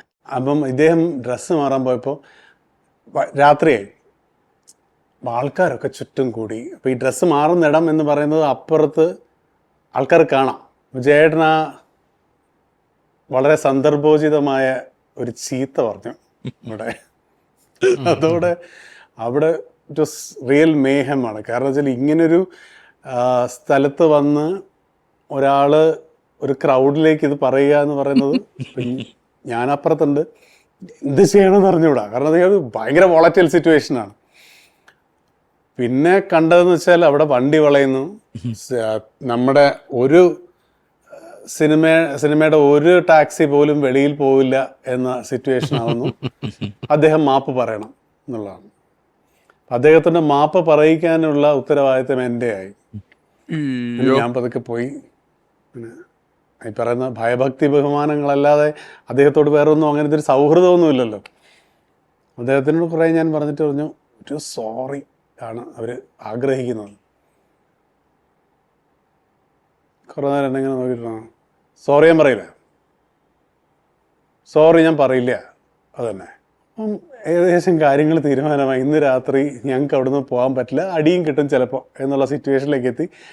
ഞാൻ ശരി, ഇനിയിപ്പോൾ അവരെ എന്തെങ്കിലും പറഞ്ഞ് റെഡിയാക്കാൻ പറ്റും. ഞാൻ എണീറ്റപ്പോൾ ചേട്ടൻ അനൂപ് വേണമെങ്കിൽ ഒരു കാര്യം ചെയ്യാം, അവരെന്നോടൊരു സോറി പറഞ്ഞോട്ടെ, എനിക്ക് കുഴപ്പമില്ല.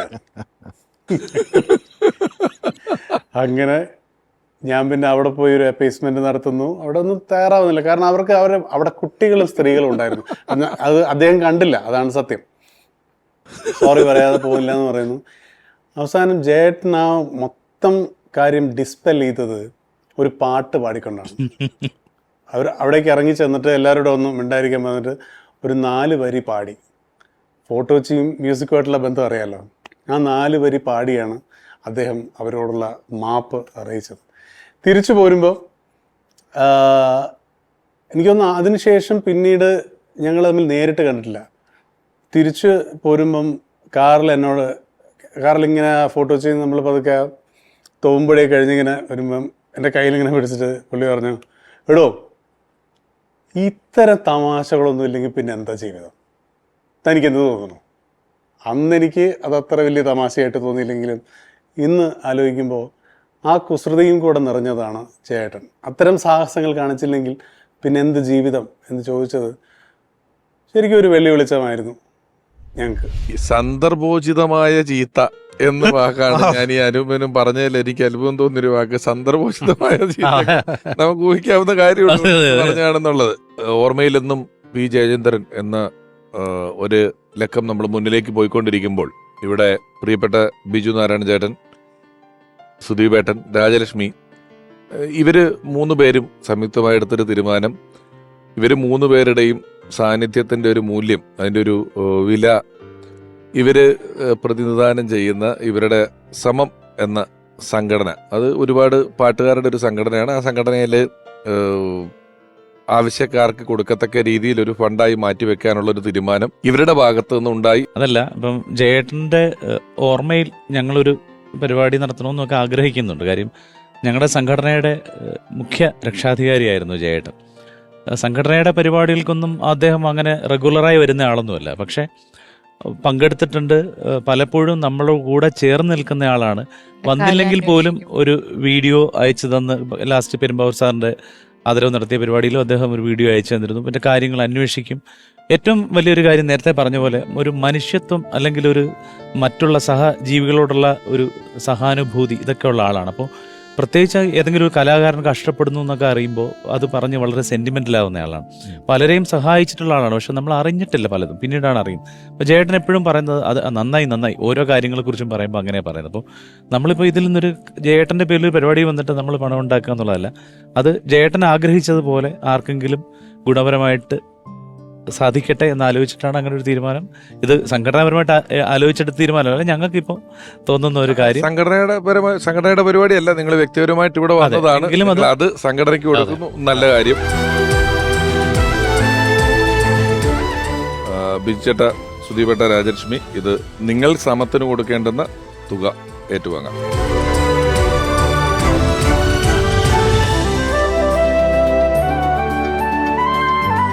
ബിജുചേട്ട, പ്രത്യേകം നന്ദി സാന്നിധ്യത്തിന്. Thank you very much. Thank you very much. Thank you. നമ്മളിപ്പം ഒരു സുഹൃത്തുണ്ട്, ഒപ്പം വർക്ക് ചെയ്തവരുണ്ട്, പാട്ടുകാരുണ്ട്. ഇനി കടന്നു വരുന്നത് ഒരു ഗാന രചയിതാവാണ്.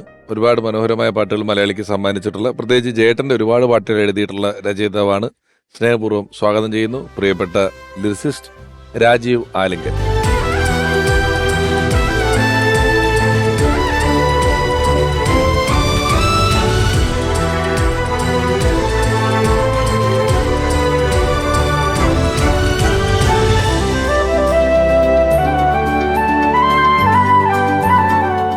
രാജീവേട്ടാ, നമസ്കാരം. നമസ്കാരം. രാജീവേട്ടൻ, എനിക്കൊന്നും ഒരു 100 പാട്ടെങ്കിലും ജേട്ടന്റെ ഭക്തിഗാനങ്ങളും ലളിതഗാനങ്ങളും ഒക്കെ ആയിട്ട് 100-ലേറെ പാട്ടുണ്ട്. 100-ലധികം പാട്ടുകളുണ്ട്. ഏതായിരുന്നു ആദ്യം ഓർമ്മയുണ്ടോ? 1999 ആ, അത് റിയാൻ സ്റ്റുഡിയോയിൽ വെച്ചാണ്. ആ, അയ്യപ്പ ഗാനമാണ്. ജോണി സാഗരിയാണ് അതിൻ്റെ പ്രൊഡ്യൂസർ. അപ്പം ഞാൻ അതുവരെ ചേട്ടനെ കണ്ടിട്ടില്ല. ഇങ്ങനെ വല്ലാതെ എൻ്റെ അച്ഛൻ ഒരുപാട് അന്ധമായിട്ട് ഇങ്ങനെ ആരാധിച്ചിട്ട് യേശുദാസിൻ്റെ പാട്ടിനേക്കാൾ കൂടുതൽ ഇങ്ങനെ എപ്പോഴും പറഞ്ഞുകൊണ്ടിരിക്കുന്ന ആളാണ്. അപ്പോൾ ഇതിൻ്റെ റെക്കോർഡിങ്ങിന് പോകുമ്പോഴത്തേക്ക് അച്ഛന് വല്ലാതെ സന്തോഷിച്ച ദിവസം. കാര്യം ജയനത്തിനെ കാണാൻ പോകണല്ലോ ഞാൻ. പക്ഷെ ബ്രേക്ക്ഫാസ്റ്റ് കഴിക്കുകയാണ് വീട്ടിൽ നിന്ന് ഇറങ്ങിയത്. അപ്പോൾ ഞാൻ ബ്രേക്ക്ഫാസ്റ്റ് കഴിച്ചിട്ട് മുകളിലേക്ക് ഈ റിയാൻ സ്റ്റുഡിയോയുടെ താഴെ തന്നെ ഒരു ദോശക്കടയൊക്കെ ഉണ്ട്. അപ്പോൾ അവിടെ നിന്ന് ഇങ്ങനെ മുകളിലേക്ക് അപ്പോൾ ചേട്ടൻ വന്നു കഴിഞ്ഞു. അപ്പം ഞാൻ ആരാണെന്ന് അറിയാൻ പറ്റില്ല. പക്ഷെ ഞാൻ ദോശ എന്ത് കഴിച്ചു എന്ന് ചോദിച്ചു. അപ്പോൾ ദോശ കഴിച്ചെന്ന് പറഞ്ഞു.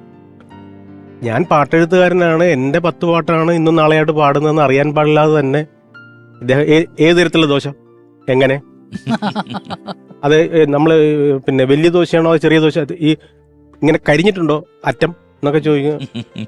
അപ്പോൾ റെക്കോർഡിസ്റ്റ് ഫ്രാൻസിസ് സാർ എന്നോട് പറഞ്ഞു, അല്ല നിങ്ങൾ ഒന്നും പരിചയമില്ലെന്നല്ലേ പറഞ്ഞത്, നിങ്ങൾ വലിയ കൂട്ടാണല്ലേ എന്ന് പറഞ്ഞു. എന്നോട് ഇത് തന്നെ സംസാരിച്ചിട്ട് പിന്നെ അവിടെ നിൽക്ക് കാര്യം ചോദിക്കട്ടെ എന്ന് പറഞ്ഞിട്ട് ഇത് തന്നെ സംസാരിച്ചോണ്ടിരിക്കും. അതാണ് ദോശയിലൂടെയാണ് ബന്ധം തുടങ്ങുന്നത്. അതെ അതെ. അപ്പോൾ അവിടെ വെച്ച് ഒരുപാട് സംസാരിച്ചു. ഇങ്ങനെ പാട്ടൊക്കെ പാടി ഫോട്ടോ എടുത്തു. മ്യൂസിക് അത് ഉദയൻ ചേട്ടൻ. പക്ഷെ ഒരു ആത്മബന്ധം തുടങ്ങിയത് അവിടെ വെച്ചല്ല. അത് കഴിഞ്ഞ് പിന്നെ ഒരു 1.5 വർഷം കഴിഞ്ഞിട്ട് ചെന്നൈയിൽ പോയി. പിന്നെ ചിത്ര ചേച്ചിയുടെ ഓണപ്പാട്ട്. അപ്പോൾ ഈ ഓണപ്പാട്ടിന് ഒരുപാട് ഇതുണ്ടല്ലോ, പലതരം വകഭേദങ്ങളുണ്ട്. പ്രണയം, ഒരു ദുഃഖഗാനം, ഓണപ്രണയം, ഓണദുഃഖം, അതെ, ഒരു വള്ളപ്പാട്ട്, അങ്ങനെ ഓരോ പാട്ട്. അപ്പോൾ അതിലൊരു ദുഃഖഗാനം എഴുതണമെന്ന് പറഞ്ഞപ്പോൾ ഞാനിങ്ങനെ പെട്ടെന്ന് ഇങ്ങനെ അപ്പം തോന്നി, ഇങ്ങനെ പതിരുള്ള നാഴൂരി നെല്ലുമായി എൻ്റെ അമ്മ പടികേറിയെത്തുന്ന സായന്തനം, കണ്ണീര് പെയ്യുന്ന കോലായിൽ എന്നുടെ ശോകരാമായണ പാരായണം, ഓർമ്മകൾക്കിപ്പോഴും ബാല്യം, ഓണനിലാവ് പോൽ ദീപ്തം. അപ്പം ഇതിങ്ങനെ ഇങ്ങോട്ട് ഇങ്ങനെ എഴുതിയിട്ട് ആദ്യം ചേച്ചി പാടി, ചിത്ര ചേച്ചി പാടി. പിറ്റേ ദിവസം രാവിലെ വരുവാണ്. അപ്പോൾ ഈ അടുത്തിരിക്കുന്ന രഘുകുമാർ സാറിൻ്റെ പാട്ടുകളോ അദ്ദേഹത്തിൻ്റെ മഹത്വം ഒന്നും അറിയാൻ പാടില്ലാത്തൊരു പ്രായമാണ് എൻ്റെ. ഇദ്ദേഹം ഇരുന്ന് ഇങ്ങനെ കമ്പോസ് ചെയ്യുന്നു, ഞാൻ അടുത്തിരിക്കുന്നു. വന്നു ആരൂ എന്നൊക്കെ പറഞ്ഞ് വലിയ സന്തോഷമായി. ഈ പാട്ട് കേട്ടു ഉടനെ കരച്ചിൽ തുടങ്ങി. സങ്കടപ്പെടുന്നു, ഷോ ഷോ ഓ എന്നൊക്കെ പറയുന്നു. എന്നിട്ട് പറഞ്ഞു, ഇതാരെഴുതി എന്ന് ചോദിച്ചു. ഇത് കണ്ണദാസം പോലെ എഴുതൂലെന്ന് പറഞ്ഞു. അത് ഏറ്റവും ഇഷ്ടപ്പെട്ട് കഴിഞ്ഞാൽ പിന്നെ ഏറ്റവും ടോപ്പാണ്, അൾട്ടിമേറ്റ് ആണ്. അതിനപ്പുറത്ത് ഏറ്റവും താഴെ അല്ലെങ്കിൽ കൊള്ളാം നാളെ അതില്ല. അദ്ദേഹത്തിന്റെ വളരെ കുറച്ച് പാട്ടേ ബൈഹാട്ടുള്ളൂ. മറ്റേ ചെറിയ ബുക്ക് ഇല്ലാത്ത പരിപാടി അദ്ദേഹത്തിന് ഇല്ല. അതും ഒരു പ്രത്യേകതയാണ്. സ്വന്തം പാട്ടുകൾ ബുക്ക് വെച്ച് പാടുകയും മുഹമ്മദ് റാഫി സാഹിബിന്റെ യേശുദാസ് സാറിന്റെ പാട്ടെല്ലാം സ്വന്തം പാട്ടുകള് ബുക്ക് വെച്ച് പാടുന്നതിന് ഒരു കഥയുണ്ട്. അതെന്താ വെച്ചാല് ഒരു സ്റ്റേജില് നീലഗിരിയുടെ സഖികളെ ആ പാട്ട് പാടുമ്പോ നിന്റെ നീല വാർമുടി ചുരുളിന്റെ അറ്റത്ത് ഞാൻ എന്റെ മുറി കൂടി പണിയിച്ചോട്ടെ എന്ന് പാടി. ഭയങ്കര പ്രശ്നമായി പോയി. കാരണം പിന്നെയാണ് പാടിക്കഴിഞ്ഞപ്പോഴാണ് ആലോചിച്ച് നീല വാർമുടിച്ചു. അപ്പൊ ഒരാൾ വന്നിട്ട് ചോദിച്ചു, സാറേ അല്ല ഈ മുടിയുടെ അറ്റത്ത് എന്തുകൊണ്ടാ മുറി പണിയുന്ന, ഇഷ്ടിക കൊണ്ടാണോ കല്ലുകൊണ്ടാണോ? അങ്ങനെ പുള്ളിക്ക് അത് ഒബ്സഷനായി. ഇപ്പം ജയചന്ദ്രൻ എന്ന മഹാനായ ഗായകനെ വളരെ പ്രിയപ്പെട്ട സംഗീത സംവിധായകൻ ശരത് സാർ ഓർക്കുന്നു. ജയേട്ടൻ ആ ശബ്ദവും അതുപോലെ തന്നെ അദ്ദേഹത്തിൻ്റെ ചില വാക്കുകൾ ഉച്ചരിക്കുന്ന രീതിയും എല്ലാം വ്യത്യസ്തം. പിന്നെ അദ്ദേഹത്തിന് പകരം അദ്ദേഹം മാത്രമേ ഉള്ളൂ.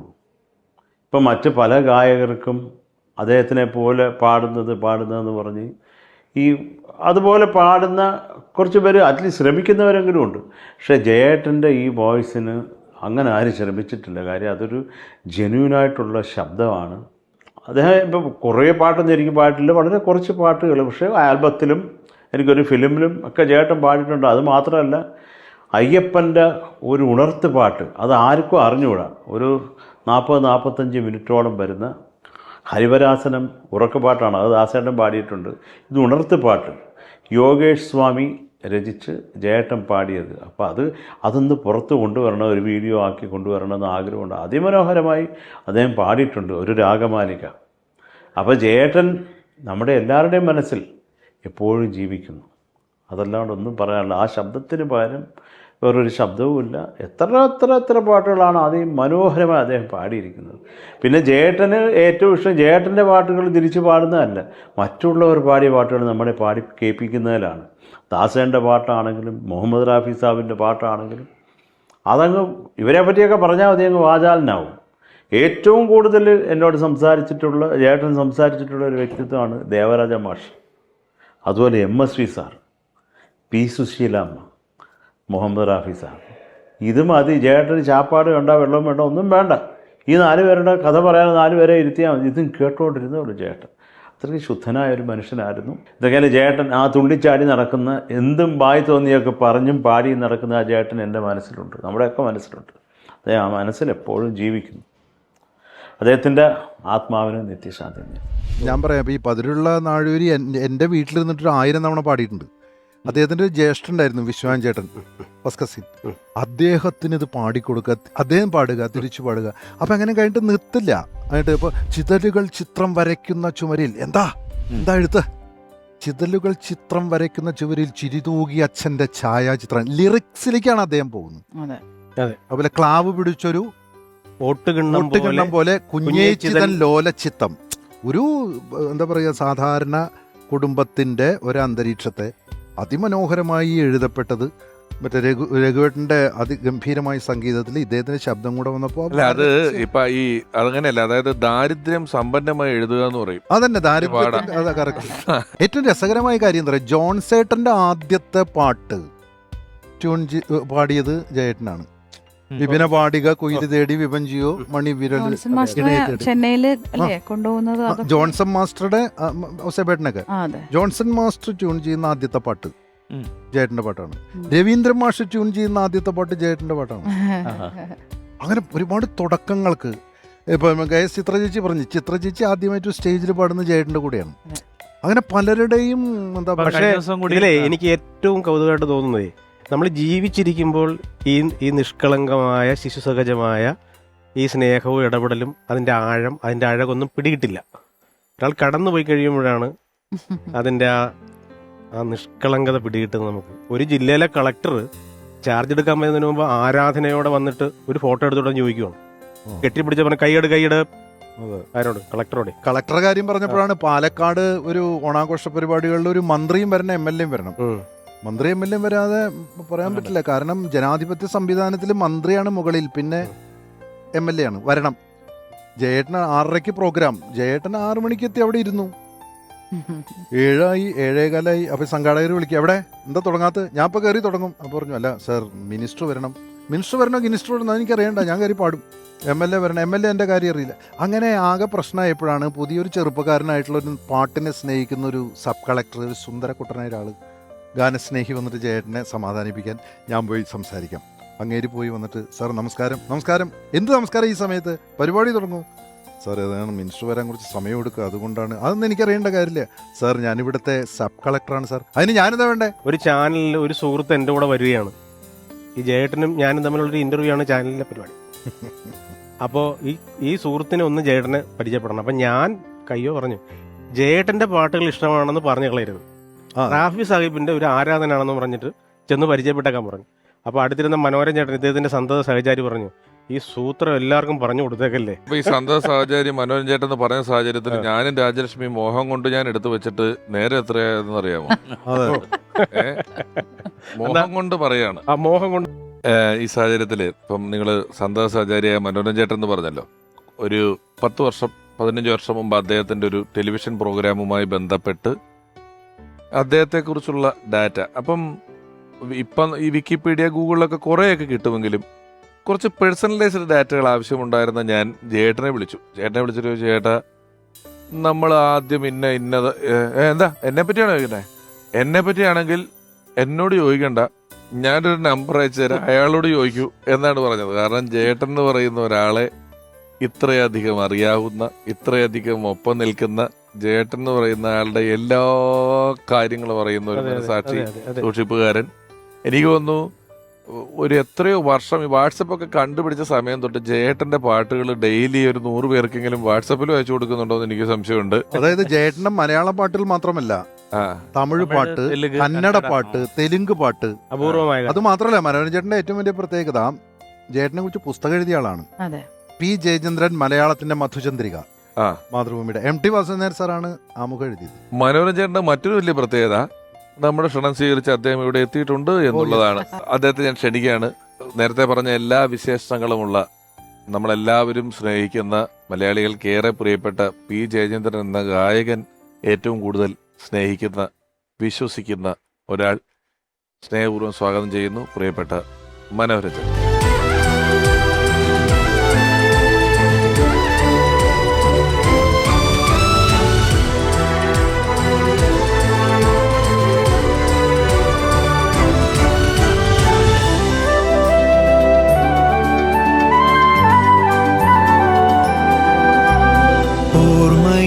ഈ മനോഹരൻ ചേട്ടനെ കാണുമ്പോ എന്താ ഓർമ്മ വരികയെന്നറിയോ? എന്താണ്? ഒരുപാട് പ്രസംഗകര് പ്രസംഗിച്ചുകൊണ്ടിരിക്കുകയെന്ന് ഒരു മീറ്റിംഗ് സ്ഥലത്ത്. അവിടേക്ക് സുകുമാർ അഴീക്കോട് വന്നു കഴിഞ്ഞാൽ മറ്റ് പ്രസംഗകർക്കൊന്നും പിന്നെ പ്രസംഗിക്കേണ്ട കാര്യമില്ല. കാരണം എല്ലാം സുകുമാർ അഴീക്കോട് പറയും. എന്ന് പറഞ്ഞ പോലെ ജയേട്ടനെ കുറിച്ച് മനോഹരൻ ചേട്ടൻ്റെ എന്താ പറയുക, മനോഹരൻ ചേട്ടൻ തന്നെയാണോ ജയേട്ടൻ എന്ന് പലപ്പോഴും തോന്നിയില്ല. കാരണം ജയേട്ടനെ ഇത്രയ്ക്കധികം മനസ്സിലാക്കിയിട്ടുള്ള, ഇത്രയ്ക്കധികം കൂടെ നടന്നിട്ടുള്ള, ഇപ്പോഴും മനോഹരൻ ചേട്ടൻ ഇന്ന് ഉച്ചയ്ക്ക് ഞങ്ങൾ കണ്ടപ്പോൾ പറയായിരുന്നു, ഇത് വലിയൊരു ദുഃഖമാണ് ഈ സംസാരിക്കൽ, പക്ഷേ നമ്മൾ സംസാരിച്ചില്ലെങ്കിൽ ആരും സംസാരിക്കും എന്നതായിരുന്നു. ഇങ്ങനെയാണ് ഈ ഒരു ആത്മബന്ധത്തിന്റെ തുടക്കം എവിടെ നിന്നാണ്? അത് വളരെ രസകരമാണ്.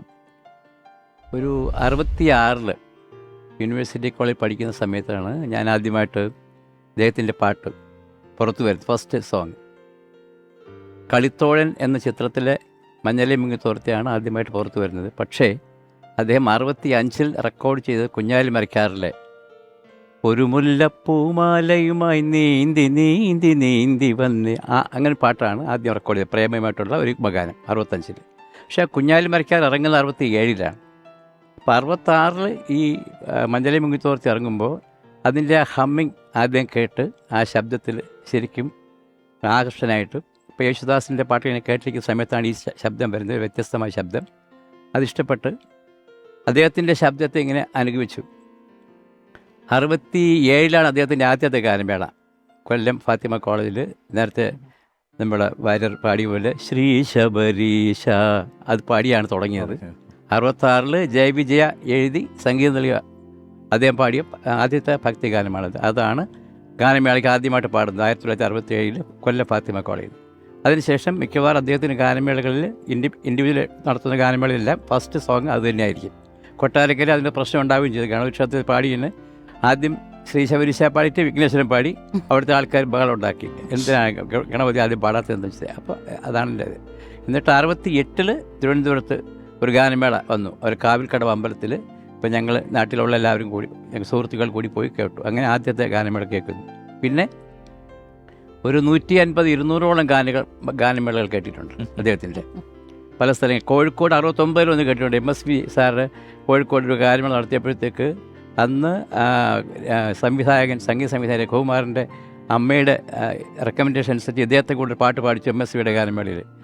യേശുദാസ് സാറിൻ്റെ കാറ്റടിച്ചു ഓടും കാറ്റടിച്ച പാട്ടാണ് അദ്ദേഹം പാടി. ആ ഗാനമേള വരെ ഞങ്ങൾ കേട്ടിട്ടുണ്ട്.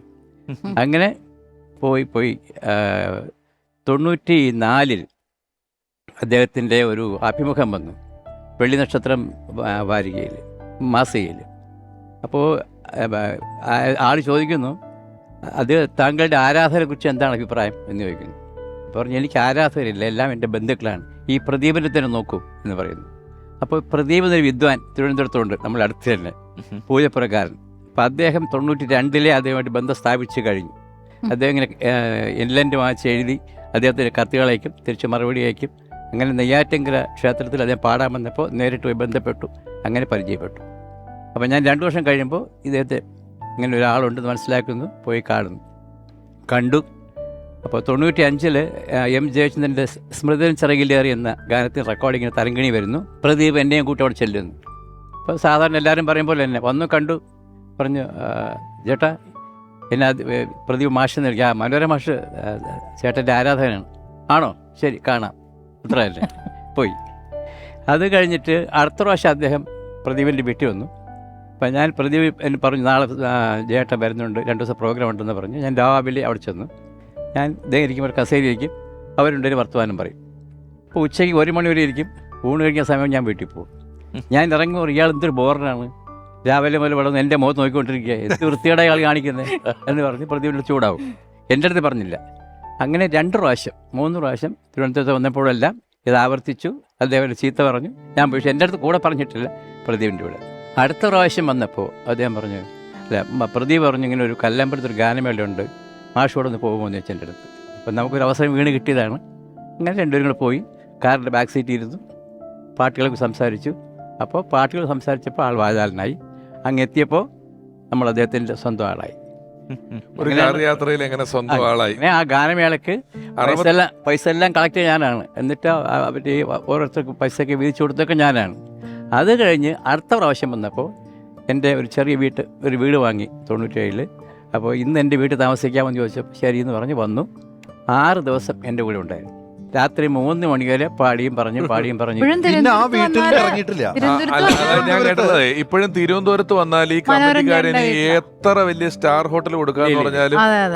എന്നിട്ട് ഈ 6 പോകുമ്പോൾ പറഞ്ഞു, മനോഹര നമ്മൾ തമ്മിൽ എന്തോരം മുജ്ജൻപ ബന്ധമുണ്ട്, നമ്മൾ വളരെ മുൻപേ പരിചയപ്പെടേണ്ടതായിരുന്നു. ശരിക്കും മനോരഞ്ജൻ എന്താ ജോലി ചെയ്യുന്നത്? എന്താണ്? ഞാൻ ബേസിക്കലി ഒരു KSRTCയുടെ എംപ്ലോയി ആയിരുന്നു ഒരു കാലം. 71 മുതൽ 84 അവിടുത്തെ കമ്പ്യൂട്ടർ ഡിവിഷൻ്റെ ആളായി. 2002 ടിക്കറ്റ് മെഷീൻ ഉണ്ടാക്കി. അവിടുന്ന് 2004 ഞാൻ ടെക്നോ പാർക്കിൽ പോയി അവിടെ നിന്ന് രാജിവെച്ചിട്ട് എല്ലാ വോളണ്ടറീസ്. വേറൊരു കാര്യം കൂടി ഉണ്ട് കേട്ടോ, നമ്മൾ ഈ പറഞ്ഞ കൊച്ചു പാട്ടുപുസ്തകമില്ലേ, അതില് പാട്ട് എഴുതി കൊടുക്കുന്ന ഞാനാണ് പഠിക്കുന്നത്. നമ്മൾ കാണുന്ന പി ജയചന്ദ്രൻ ഗായകന്റെ എല്ലാ കൊച്ച് കയ്യിൽ പിടിക്കുന്ന പാട്ട് ബുക്കുകളിലും പാട്ട് എഴുതി കൊടുക്കുന്ന ആളാണ് കേട്ടോ. ഈ കൈപ്പടയിൽ നോക്കിക്കഴിഞ്ഞാൽ കണ്ണട വേണ്ടെന്നാ പറയുന്നത്. ഈ പറഞ്ഞ പ്രദീപിന്റെ അടുത്ത് ഞാൻ പോയിട്ടുണ്ട്. പ്രദീപിന്റെ വീട്ടിൽ ഞാൻ പോയപ്പോഴത്തേക്ക് ജയേട്ടൻ വീട്ടിൽ കിടന്നുറങ്ങുന്ന അതേപോലെ ഒരു വീട്ടിൽ ചെന്ന് കഴിഞ്ഞാൽ ഉറക്കം വരുന്ന വീട് 2 വീടാണ്. ഒന്ന് പ്രദീപ് മനോഹരന്റെ വീടും. 2 വീട്ടിൽ ചെന്ന് ഉറക്കം വരും. അതായത് അവിടെ മാത്രമേ ശാന്തമായ ഒരു സുരക്ഷിത ബോധം അദ്ദേഹത്തിനുള്ളൂ. ഇവർ 2 പേരും ജീവനായിരുന്നു അദ്ദേഹത്തിന്റെ. ഏതോ കൂടെ അതുപോലെ തന്നെ ഇടയ്ക്കിടയ്ക്ക് വിളിക്കും മനോഹര. ഇപ്പോൾ ഈ സ്മാർട്ട് ഫോണൊന്നുമില്ല, സാധാരണ നോക്കിയ ഫോണേ ഉള്ളൂ. SMS നോക്കാൻ പോലും അറിയില്ല. ഫോൺ എടുക്കും, ഫോൺ വയ്ക്കും, അത്രേ ഉള്ളൂ. അവിടെ നിന്ന് തിരുവനന്തപുരത്ത് വരുമ്പോഴാണ് ഞാൻ SMS നോക്കിയിട്ട് എല്ലാം ക്ലിയർ ആയിട്ട് വീണ്ടും കൊടുക്കുക. ഇന്ത്യൻ ഭാവഗായകൻ എന്ന് പറയുന്ന പി ജയചന്ദ്രൻ ചേട്ടന് വാട്സാപ്പ് ഇല്ല, ഫേസ്ബുക്ക് ഇല്ല, സ്മാർട്ട് ഫോണില്ല. പക്ഷേ ഈ കൊറോണ വന്ന സമയത്ത് ഈ ഓക്സിജൻ നോക്കാനും ടെമ്പറേച്ചർ നോക്കാനും പഠിച്ചു. അപ്പോൾ എന്നെ കൊടുക്കും മനോരമ 36.7 ഉണ്ട്, ഇത് പനിയാണോ? ഞാൻ പറയാം ഇത് പനിയല്ല മാഷെ, 38 ആവണം, 38 പനിയാവുള്ളൂ. പിന്നെ ഒരു കുറച്ച് ഞാൻ പറയും ഒരു 37.5 വരെയായി, ചെറിയ ചൂടില്ലേ? ഞാൻ പറയാം അത് കുഴപ്പമില്ല, ശരി. ചില ദിവസം ഡിസ്റ്റർബ്ഡ് ആയിരിക്കും, മനസ്സ് ഡിസ്റ്റർബ്ഡ് ആയിരിക്കും. അപ്പോൾ പറയും ഇന്ന് ശരിക്കും ഉറക്കം കിട്ടത്തോണ്ട് രാത്രി ഒന്ന് വിളിച്ചോട്ടെ? ഞാൻ പറയും വിളിക്കാം. അപ്പോൾ ചിലപ്പോൾ 2 മണിക്ക് വിളിക്കും, രാത്രി 2 മണി വിളിച്ചിട്ട് ഒരു അരമണിക്ക് വർത്താനം പറഞ്ഞാൽ ഇന്ന് മനോഹരം ഉറങ്ങിക്കോ എന്ന് പറയും. അങ്ങനെ അതാണ് ആ ഒരു രീതിയാണ്. പാട്ടിൽ ഏകാന്ത പഥികനാണ് പാട്ടുകാരൻ എന്നുള്ള രീതിയിലെങ്കിലും ഏകാന്തത ഇഷ്ടപ്പെടുന്ന ആളായിരുന്നില്ല. എപ്പോഴും ആരോടെങ്കിലും സംസാരിച്ചുകൊണ്ടിരിക്കുക. ഇപ്പോൾ അവസാനമായിട്ട് ചേട്ടനായിട്ട് ഞാൻ കണ്ടത് ഇവിടെ ഹോട്ടൽ റൂമിൽ മാരിയറ്റിൽ അദ്ദേഹം ഒരു പരിപാടിക്കായിട്ട് വന്നതാണ്. എന്നെ വിളിച്ചു, എവിടെയുണ്ട്, ഇങ്ങോട്ട് വരുമോ എന്ന് ചോദിച്ചു. ഞാൻ അവിടെ ചെന്നു. അദ്ദേഹമായിട്ട് കുറേ സമയം ഇതുപോലെ കട്ടിൽ കിടന്ന് കുറേ പാട്ടുകൾ പാടി. അപ്പം ഞാനിത് റെക്കോർഡ് ചെയ്തോട്ടെ എന്ന് ചോദിച്ചു. അപ്പോൾ ചെയ്തോളാം. എന്നിട്ട് കുറേ റഫി സാഹിബിന്റെ പാട്ടുകൾ ഇങ്ങനെ പാടിക്കൊണ്ടേയിരുന്നു. അദ്ദേഹത്തിന് 2000 മുമ്പ് പിറന്ന പാട്ടുകളാണ് അദ്ദേഹത്തിന്റെ ഹൃദയത്തിൽ ഇങ്ങനെ നിറഞ്ഞു നിൽക്കുന്നതും. ആ കാലഘട്ടം, അതായത് 80 മുമ്പുള്ള കാലഘട്ടത്തിൽ ഉണ്ടായ സംഭവങ്ങൾ പറയുമ്പോൾ കണ്ണു നിറയും, കോരിത്തിരിക്കും. അവിടെയാണ് അദ്ദേഹം ജീവിക്കുന്നത്. ആ കാലഘട്ടത്തിൽ നിന്നും ഇപ്പോഴും പാട്ടുകൾ ചെയ്യുന്ന ആളാണ്. ഒരുപാട് മനോഹരമായ ഗാനങ്ങൾ നമുക്ക് സമ്മാനിച്ചിട്ടുള്ള സംഗീത സംവിധായകൻ ശ്രീ ജെറി അമൽദേവ് ഇപ്പോൾ അദ്ദേഹത്തെ ഓർക്കുന്നു. മിസ്റ്റർ പി ജയചന്ദ്രൻ എനിക്കായിട്ട് കുറേ പാട്ടുകൾ പാടിയിട്ടുണ്ട്. ഞാൻ യേശുദാസിനെ ആദ്യം കാണുമ്പോൾ തന്നെ എന്നോട് പറഞ്ഞു ഇവിടെ വേറെയും നല്ല പാട്ടുകാരുണ്ട്. ഉദാഹരണത്തിന് മിസ്റ്റർ ജയചന്ദ്രൻ എന്ന് എന്നോട് ആദ്യ കാഴ്ചയിൽ തന്നെ പറഞ്ഞിരുന്നു. The first movie in which mister Jayachandran sang for me was directed by mister Sankaran Nair, or it was suppose to be directed by mister Sankaran Nair. പക്ഷെ അദ്ദേഹത്തിന് സലീൽ ചൗധരിയുടെ മ്യൂസിക്കായിരുന്നു ഇഷ്ടം. ബിക്കോസ് എന്താണ് മദനോത്സവം എന്നൊക്കെ പറയുന്ന സിനിമ എടുത്ത് കഴിഞ്ഞു അവർ തമ്മിൽ നല്ല പരിചയത്തിലായിരുന്നു. അപ്പോഴാണ് ഈരാളി എന്ന് പറയുന്ന പ്രൊഡ്യൂസർ എന്നെ ഈ ഒരു പാട്ടിനായിട്ട് കൊണ്ടുപോകുന്നത്. അതുകൊണ്ട് ജയചന്ദ്രൻ പാടിയ ആ പാട്ട് സിനിമയിൽ എടുത്തില്ല. ആ പാട്ട് നല്ല പാട്ടായിരുന്നു. മുറുക്കാതെ മണിച്ചുണ്ട് ചുവന്ന തത്തെ വടക്കേനി തിണ്ണമേലിരുന്നാട്ടെ തിണ്ണമേലിരുന്നാട്ടെ, ഇങ്ങനത്തെ ഒരു പാട്ടായിരുന്നു, ഒരു കോറസ് പാട്ടായിരുന്നു. പക്ഷെ പിന്നീട് എനിക്ക് അദ്ദേഹം പാടിയ പാട്ടുകളിൽ ഏറെ ശ്രദ്ധിക്കപ്പെട്ടത് എല്ലാം ഓർമ്മകൾ എന്ന പാട്ടാണ്. പി ഭാസ്കരൻ മാസ്റ്റർ എഴുതിയ എല്ലാം ഓർമ്മകൾ എന്നേ കുഴിയിൽ മൂടിയെന്നാണ്. പിന്നെ എനിക്ക് വേണ്ടി പാടിയ വേറൊരു പാട്ടാണ് പ്രേമത്തിൻ മണിവീണയിൽ സ്വരരാഗ സുന്ദരികൾ എന്നുള്ളൊരു പാട്ട്. പ്രേമത്തിൻ മണിവീണയിൽ സ്വരരാഗ സുന്ദരികൾ, അങ്ങനത്തെ നല്ലൊരു ഹാപ്പി പാട്ടായിരുന്നു. ആ സിനിമയും പ്രത്യേകിച്ച് പൂവിരിയും പുലരിയും എന്ന് പറയുന്ന സിനിമയിലെ പാട്ടായിരുന്നു. അതും പുറത്തേക്ക് വന്നില്ല. അങ്ങനെ പല പാട്ടുകളും അദ്ദേഹം എനിക്ക് വേണ്ടി പാടിയിട്ടുണ്ട്. വളരെ നല്ല പാട്ടുകാരനായിരുന്നു. എനിക്ക് വളരെ പ്രിയപ്പെട്ട ആളുമായിരുന്നു. ഞങ്ങൾ മദ്രാസിൽ അത്ര ദൂരെയല്ലായിരുന്നു താമസിച്ചിരുന്നത്. Mister Jayachandran played a very pivotal role and he was a good man. He wanted to help fellow musicians. This is the best memory I have of him. 5 state award, national award, Tamil Nadu ഒരു award, Tamil Nadu state ഒരു award, പിന്നെ Kalaimamani award. കലൈമാമണിയൊക്കെ അവിടുത്തെ 97 ഈ ഞാൻ പറയുന്ന 5 state award, national award, Tamil Nadu state അവാർഡൊക്കെ കിട്ടുമ്പോഴും വേറൊരു അവാർഡിന്റെ കഥയുണ്ട്. അതായത് JC ഡാനിയൽ അവാർഡ് സമഗ്ര സംഭാവന പുരസ്കാരം. ചെക്ക് വാങ്ങിച്ചിട്ട് മുഖ്യമന്ത്രി മുമ്പിൽ അല്ല, അതങ്ങനെ വിശദമായിട്ട് അതായത് അദ്ദേഹം ജയേട്ടൻ പറയുന്ന കഥ, പി ജയേന്ദ്രൻ എന്ന് പറയുന്ന വലിയ ഗായകൻ JC ഡാനിയൽ എന്ന് പറയുന്ന കേരള സംസ്ഥാനം കൊടുക്കുന്ന ഏറ്റവും വലിയ പുരസ്കാരങ്ങളിൽ ഒന്ന് വാങ്ങാൻ വേണ്ടി എത്തി. വേദിയിൽ വെച്ച് ചെക്ക് വാങ്ങിച്ചു. അപ്പൊ പോക്കറ്റില്ല. വേദിയിൽ മുഖ്യമന്ത്രിയുടെ മുന്നിൽ വെച്ച് ചെക്ക് 4 മടക്കി കൈയുടെ മടക്കിൽ വെച്ച് കൈയുടെ മടക്കിൽ വെച്ചിട്ട് 2 മടക്ക്, ഇത്രയും ക്യാമറ, ഇത്രയും TV. മുഖ്യമന്ത്രി ഞങ്ങളുടെ നാട്ടിലാണല്ലോ ഇങ്ങനെ ചുരുട്ടി വെക്കുക, നിങ്ങൾക്ക് ഇവിടെ ശീലോട്ടോ എന്ന് ചോദിച്ചു. അതൊന്ന് ആലോചിച്ചു. 5 ലക്ഷത്തിന്റെ ചെക്കാണ്. അങ്ങനെ ഒരാള് ഇത് നമ്മളിപ്പോ പറഞ്ഞ അതിശയോക്തിയായിട്ട് തോന്നുന്നു അല്ലെ? സ്റ്റേജിൽ വെച്ച് മുഖ്യമന്ത്രി ചെക്ക്. ഒരു സംഗീത സംവിധായകൻ കൂടെ ഇപ്പം ജയേട്ടനെ ഓർക്കുന്നു, പ്രിയപ്പെട്ട സംഗീത സംവിധായകൻ ദീപക് ദേവ്. എൻ്റെ പാട്ടുകളിൽ ആദ്യത്തെ പാട്ട് ജനത്തിലേക്ക് എത്തുന്ന ആദ്യത്തെ പാട്ട് സ്വയംവര ചന്ദ്രികയാണ്, ക്രോണിക് ബാച്ചറിലെ. അപ്പം സ്വയംവര ചന്ദ്രിക പാടിയ ജയേട്ടനും എൻ്റെ ലൈഫിൽ, എൻ്റെ കരിയറിലും വളരെ വളരെ ഒരു സ്പെഷ്യൽ പ്ലേസ് ഉള്ളൊരു വ്യക്തിയാണ്. കാണുമ്പോൾ നമുക്ക് വളരെ സ്റ്റിഫായിട്ടുള്ളൊരു വ്യക്തിയായിട്ട് തോന്നുമെങ്കിലും അദ്ദേഹത്തിനോട് അടുക്കുമ്പം അദ്ദേഹം വളരെ ഇന്നസെൻറ്റും വളരെ സിമ്പിൾ, വളരെ എന്താ പറയുക, ഈ ഹോളോ ആണ് ആള്. കാണുമ്പോൾ നമ്മൾ ഭയങ്കര ഒരു റിസർവ്ഡാന്നൊക്കെ വിചാരിക്കും. അടുത്ത് കഴിയുമ്പോഴാണ് ഇതൊക്കെ അറിയുന്നത്. വളരെ വളരെ രസകരമായ ഒരു സംഭവം എന്ന് പറയുന്നത്, ഒരു 10-15 വർഷം മുമ്പേ എൻ്റെ ഒരു കോൺസേർട്ട് ഉണ്ടായിരുന്നു കൊച്ചിയിൽ. അപ്പോൾ അതിൽ എല്ലാ സിംഗേഴ്സിനെയും, അതുവരെ എനിക്ക് പാടിയിരിക്കുന്ന എല്ലാ സിംഗേഴ്സും ആ സ്റ്റേജിൽ ഫീച്ചേർഡ് ആവുകയാണ്. അതൊരു ചാരിറ്റി ഷോ ആയിരുന്നു. അതുകൊണ്ട് തന്നെ അതിൻ്റെ പ്രൊമോഷണൽ ഫോട്ടോഗ്രാഫ് എടുക്കാനായിട്ട് നമ്മൾ എല്ലാ സിംഗേഴ്സും വൈറ്റ് ഡ്രസ്സിൽ വന്ന് ഒരു ഗ്രൂപ്പ് ഫോട്ടോ ആണ് പറഞ്ഞത്. അപ്പോൾ ചിത്ര ചേച്ചി, സുജാ ചേച്ചി, പിന്നെ പല സിംഗേഴ്സും എല്ലാവരും അന്ന് അവിടെ കറക്റ്റായിട്ട് വൈറ്റ് ഡ്രസ്സിലെത്തി. ജയേട്ടൻ വന്നപ്പോൾ മാത്രം പച്ച ഷർട്ട്, ഭയങ്കര ഷൈനിങ് ആയിട്ടുള്ളൊരു ഷർട്ടിലാണ് വന്നത്, പരിപാടിയല്ലേ ഷർട്ട്. അപ്പോൾ ഇത് കണ്ടപ്പോൾ എല്ലാവരും ചേട്ടനെ നോക്കി. അപ്പോൾ ഞാനും ചേട്ടൻ എന്താ ഇത് പച്ച? അപ്പോൾ പുള്ളി പറഞ്ഞു പച്ചയല്ലേ, അല്ല എൻ്റെ അടുത്തൊന്നും പറഞ്ഞില്ലല്ലോ. ഞാൻ പറഞ്ഞു വൈറ്റ് ആയിരുന്നല്ലോ ചേട്ടാ. അത് നീ എൻ്റെ അടുത്ത് പറഞ്ഞിട്ടില്ല എന്ന് പറഞ്ഞു. ഞാൻ പറഞ്ഞു അയ്യോ ചേട്ടാ മറന്നു പോയതോ, ബാക്കി എല്ലാവരുടെ അടുത്തും പറഞ്ഞിരുന്നു. ഇനിയിപ്പോൾ എന്ത് ചെയ്യാനാ, ഞാൻ പച്ചയിൽ വന്നു. നമ്മൾ പച്ചയിൽ, ഞാൻ മാത്രം പച്ചയിലായിരിക്കും, ബാക്കി എല്ലാവരും വെള്ളയായിരിക്കും. ഞാൻ പറഞ്ഞു അയ്യോ ചേട്ടാ അങ്ങനെ പറയല്ലേ, ഒരേ ചാരിറ്റിക്കുള്ളൊരു പ്രോഗ്രാം ആയതുകൊണ്ട് എല്ലാവരും ഒരേ മാതിരി ഇരിക്കണം. അപ്പോൾ പുള്ളി എപ്പോഴത്തെയും പോലെ ആദ്യം കുറച്ച് വാശി പിടിച്ചിട്ട് പറഞ്ഞു ഒരു രക്ഷയില്ല, ഞാൻ ഇന്ന് പച്ചയിലാണ് ഞാനുണ്ടാവുക, ചിത്ര ചേച്ചിക്കും സുജാ ചേച്ചിക്കൊക്കെ വളരെയധികം ടെൻഷൻ വന്നു തുടങ്ങി ഇദ്ദേഹം ഇങ്ങനെ പറഞ്ഞപ്പം.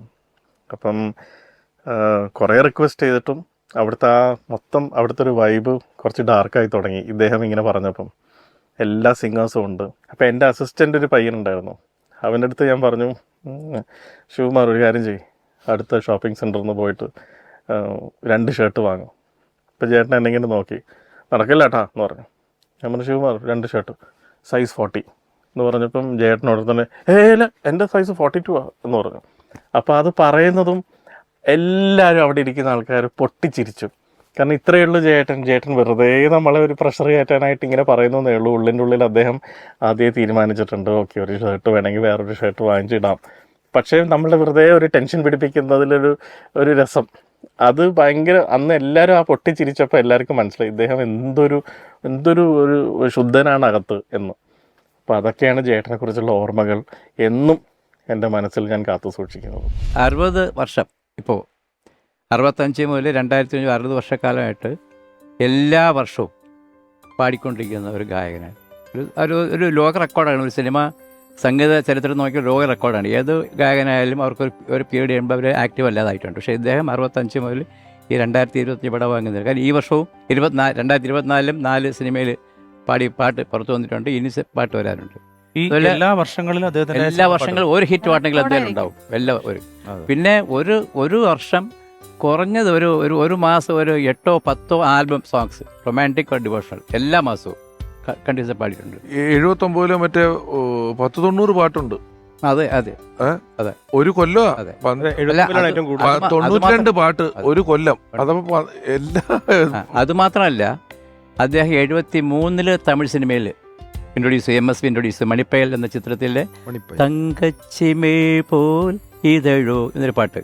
അത് കഴിഞ്ഞ് 77 ആയപ്പോഴത്തേക്ക് ഇളയരാജ ഇൻട്രൊഡ്യൂസ് ചെയ്തു. അതുപോലെ ഓരോരോ കവി മഹാദേവൻ, ആ തമിഴിലുള്ള മിക്കവാറും എല്ലാ ഈ ലേറ്റസ്റ്റ് ശ്രീകാന്ത് ദേവയുടെ മകൻ വരെ അദ്ദേഹത്തെ പാടിച്ചിട്ടുണ്ട്. പിന്നെ AR റഹ്മാൻ്റെ എന്മേൽ വീഴുന്ന മഴത്തുള്ളിയെ ആ പാട്ടൊക്കെ. എന്നിട്ട് റഹ്മാൻ്റെ ഒരു കേസിൽ ഒരു രസകരമായ സംഭവം ഉള്ളത്, 2002 കന്നത്തിൽ മുത്തപ്പെട്ടാൾ സിനിമയിൽ ഒരു ദൈവം തന്ന പൂവയുടെ റെക്കോർഡിങ് രാത്രി 12 മണിക്ക് ചെല്ലാൻ പറയുന്നു. അങ്ങനെയാണ് അദ്ദേഹം റെക്കോർഡിങ് രീതി. 12 മണിക്ക് മകൻ ദിനനാഥനെ കൂട്ടി ചെല്ലുന്നു, പാട്ടെടുക്കുന്നു. ഒരു 3 മണി വരെ ആയപ്പോൾ പാട്ട് തീർന്നു. അപ്പോൾ പറഞ്ഞു, സാർ ഒരു 6 വരി ഹിന്ദിയുണ്ട്, അതോടെ പാടാമോ എന്ന് ചോദിച്ചു. അപ്പോൾ അത് നടക്കില്ല, രക്ഷയില്ല, എനിക്ക് ഹിന്ദിയൊന്നുമല്ല, എനിക്ക് ഉറക്കം വന്നിട്ട് പറ്റില്ല എന്ന് പറഞ്ഞു. നിർബന്ധം പിടിച്ചു. അപ്പോൾ പിന്നെ ദിനു ഒരു AR റഹ്മാൻ്റെ ആരാധകനാണ്. അച്ഛാ എങ്ങനെയെങ്കിലും പാടണം, റഹ്മാൻ സാറല്ലേ പറഞ്ഞു പറഞ്ഞു. അവസാനം ആ വരി പാടിക്കൊടുത്തു. ഒരു 2008 ആയപ്പോൾ ഒരു ദിവസം എന്നെ വിളിക്കുന്നു മാഷ്, ഈ റഹ്മാൻ്റെ വയലിസ്റ്റ് രാമേന്ദ്രനെ വിളിച്ചിരുന്നു, ഞാൻ പാടി ഹിന്ദി പാട്ട് നന്നായിട്ടുണ്ടെന്ന് പറഞ്ഞിട്ട്. അപ്പോൾ അതെങ്ങനെ ഹിന്ദി പാട്ട് പാടി?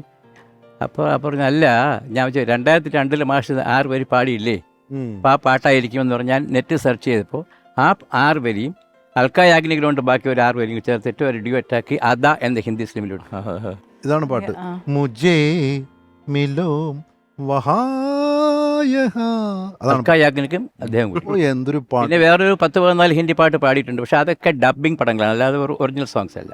പക്ഷേ തെലുങ്കിലും കന്നഡയിലും 80-81 കാലത്ത് ഒരുപാട് പാട്ടുകൾ പാടി തുടങ്ങി. രമേശ് നായിഡു, രംഗറാവു തുടങ്ങിയുള്ള സംഗീത സംവിധായകർ.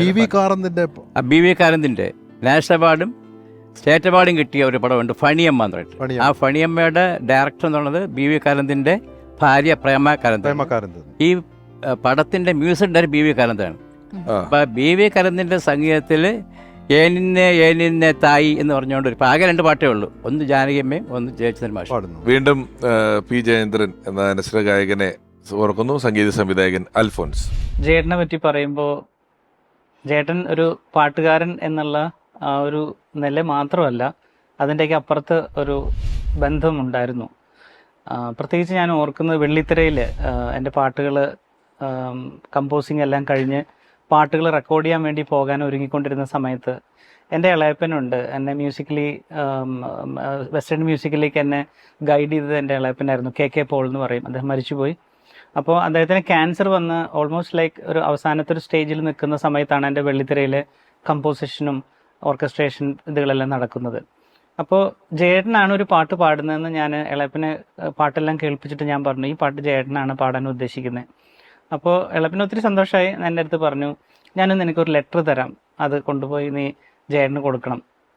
അങ്ങനെ ആ ലെറ്ററിൽ എളപ്പൻ ഇങ്ങനെ എഴുതി, എൻ്റെ സ്വന്തം മോനാണ്, വളരെയധികം സപ്പോർട്ട് ചെയ്യണം എന്നൊക്കെ പറഞ്ഞ്. അപ്പോൾ ജയേട്ടൻ ആ ഒരു കരുതലും സ്നേഹവും തുടർന്ന് അതിനുശേഷം ത്രൂ ഔട്ട് ഉണ്ടായിട്ടുള്ളതായിട്ട് എനിക്ക് കാണാനായിട്ട് സാധിച്ചു. പ്രത്യേകിച്ച് വെള്ളിത്തിരയിൽ നീ മണിമുകിലാടുകൾ എന്നുള്ള പാട്ട് പാടി കഴിഞ്ഞിട്ട് അദ്ദേഹം എൻ്റെ അടുത്ത് പറഞ്ഞു, അൽഫോൺസ് നമുക്കൊരു സ്ഥലത്തേക്ക് പോകണം, ഒരു സർപ്രൈസ് ഒരു സ്ഥലമാണെന്ന് പറഞ്ഞു. അങ്ങനെ ഞാനും ഉണ്ടായിരുന്നു, എൻ്റെ ജ്യേഷ്ഠനും ഉണ്ടായിരുന്നു. അപ്പോൾ ഞങ്ങൾ രണ്ടുപേരും കൂടെ അദ്ദേഹത്തിൻ്റെ കാറിൽ തന്നെ ഞങ്ങൾ കയറ്റിയിട്ട് ഒരു സ്ഥലത്തേക്ക് കൊണ്ടുപോവുകയുണ്ടായി. അവിടെ ചെന്ന് കഴിഞ്ഞപ്പോൾ എനിക്ക് മനസ്സിലായി അത് ദേവരാജ മാസ്റ്റർ വീടായിരുന്നു. അവിടെ ചെന്നിട്ട് എൻ്റെ അടുത്ത് പറഞ്ഞു, നിങ്ങൾ ഇന്ന് തന്നെ ദേവരാജ മാസ്റ്ററുടെ അനുഗ്രഹം മേടിച്ചിട്ട് ഇവിടുന്ന് പോകാൻ പാടുള്ളൂ. അങ്ങനെ അവിടെ ചെന്ന് എനിക്കൊരു ഭയം ഉണ്ടായിരുന്നു, കാര്യം ദേവരാജ മാസ്റ്റർ പെട്ടെന്ന് ദേഷ്യം വരുന്ന ആളാണെന്നൊക്കെ കേട്ടിട്ടുണ്ട്.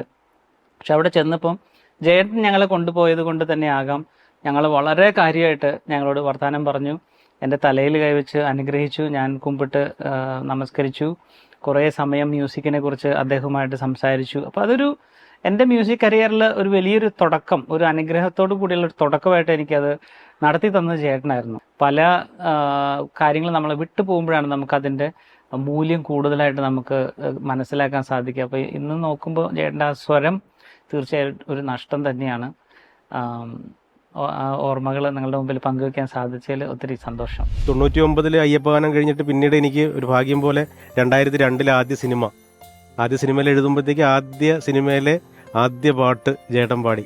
ഹരിഹരൻ പിള്ള ഹാപ്പിയാണ്, രാജീവ് ആലിങ്കൽ ഹാപ്പിയാണ്, ഹരിഹരൻ പിള്ള ഹാപ്പിയാണ്. ഞാൻ ഇപ്പോഴും ഹാപ്പിയാണ്. കാര്യം എന്ന് പറഞ്ഞാൽ ആ പാട്ടിലൂടെ തന്നെ ഈ 24ാമത്തെ വർഷവും പാട്ടെഴുതി സിനിമയിൽ തന്നെ നിൽക്കുന്നു. അതിനേക്കാൾ വലിയൊരു ഭാഗ്യം ജയചന്ദ്രൻ എന്ന് പറഞ്ഞാൽ നിലാവാണ്. നിങ്ങൾ എഴുതിയതും അങ്ങനെയാണ്, തിങ്കൾ നിലാവിൻ. ഒരുപാട് മനോഹരമായ ഭക്തിഗാനങ്ങൾ ജയേട്ടന് വേണ്ടി എഴുതിയിട്ടുള്ള, സിനിമാ ഗാനങ്ങളും എഴുതിയിട്ടുള്ള പ്രിയപ്പെട്ട രചയിതാവ് RK ദാമോദരൻ സാർ.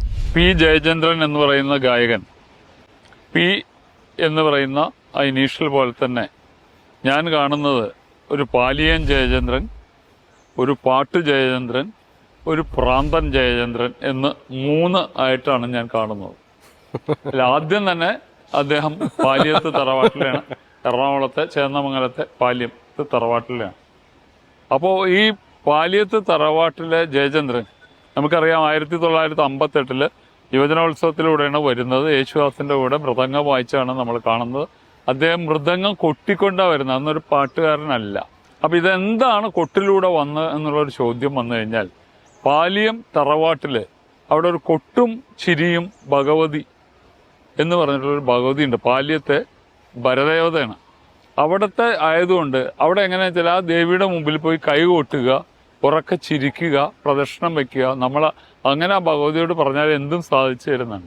അപ്പോൾ ആദ്യം ആ ഭഗവതിയിൽ കൊട്ടാണ്, കൊട്ടും ചിരിയും എന്നുള്ളത്. ആ കൊട്ടിലൂടെയാണ് ജയേട്ടൻ വളർന്നത്.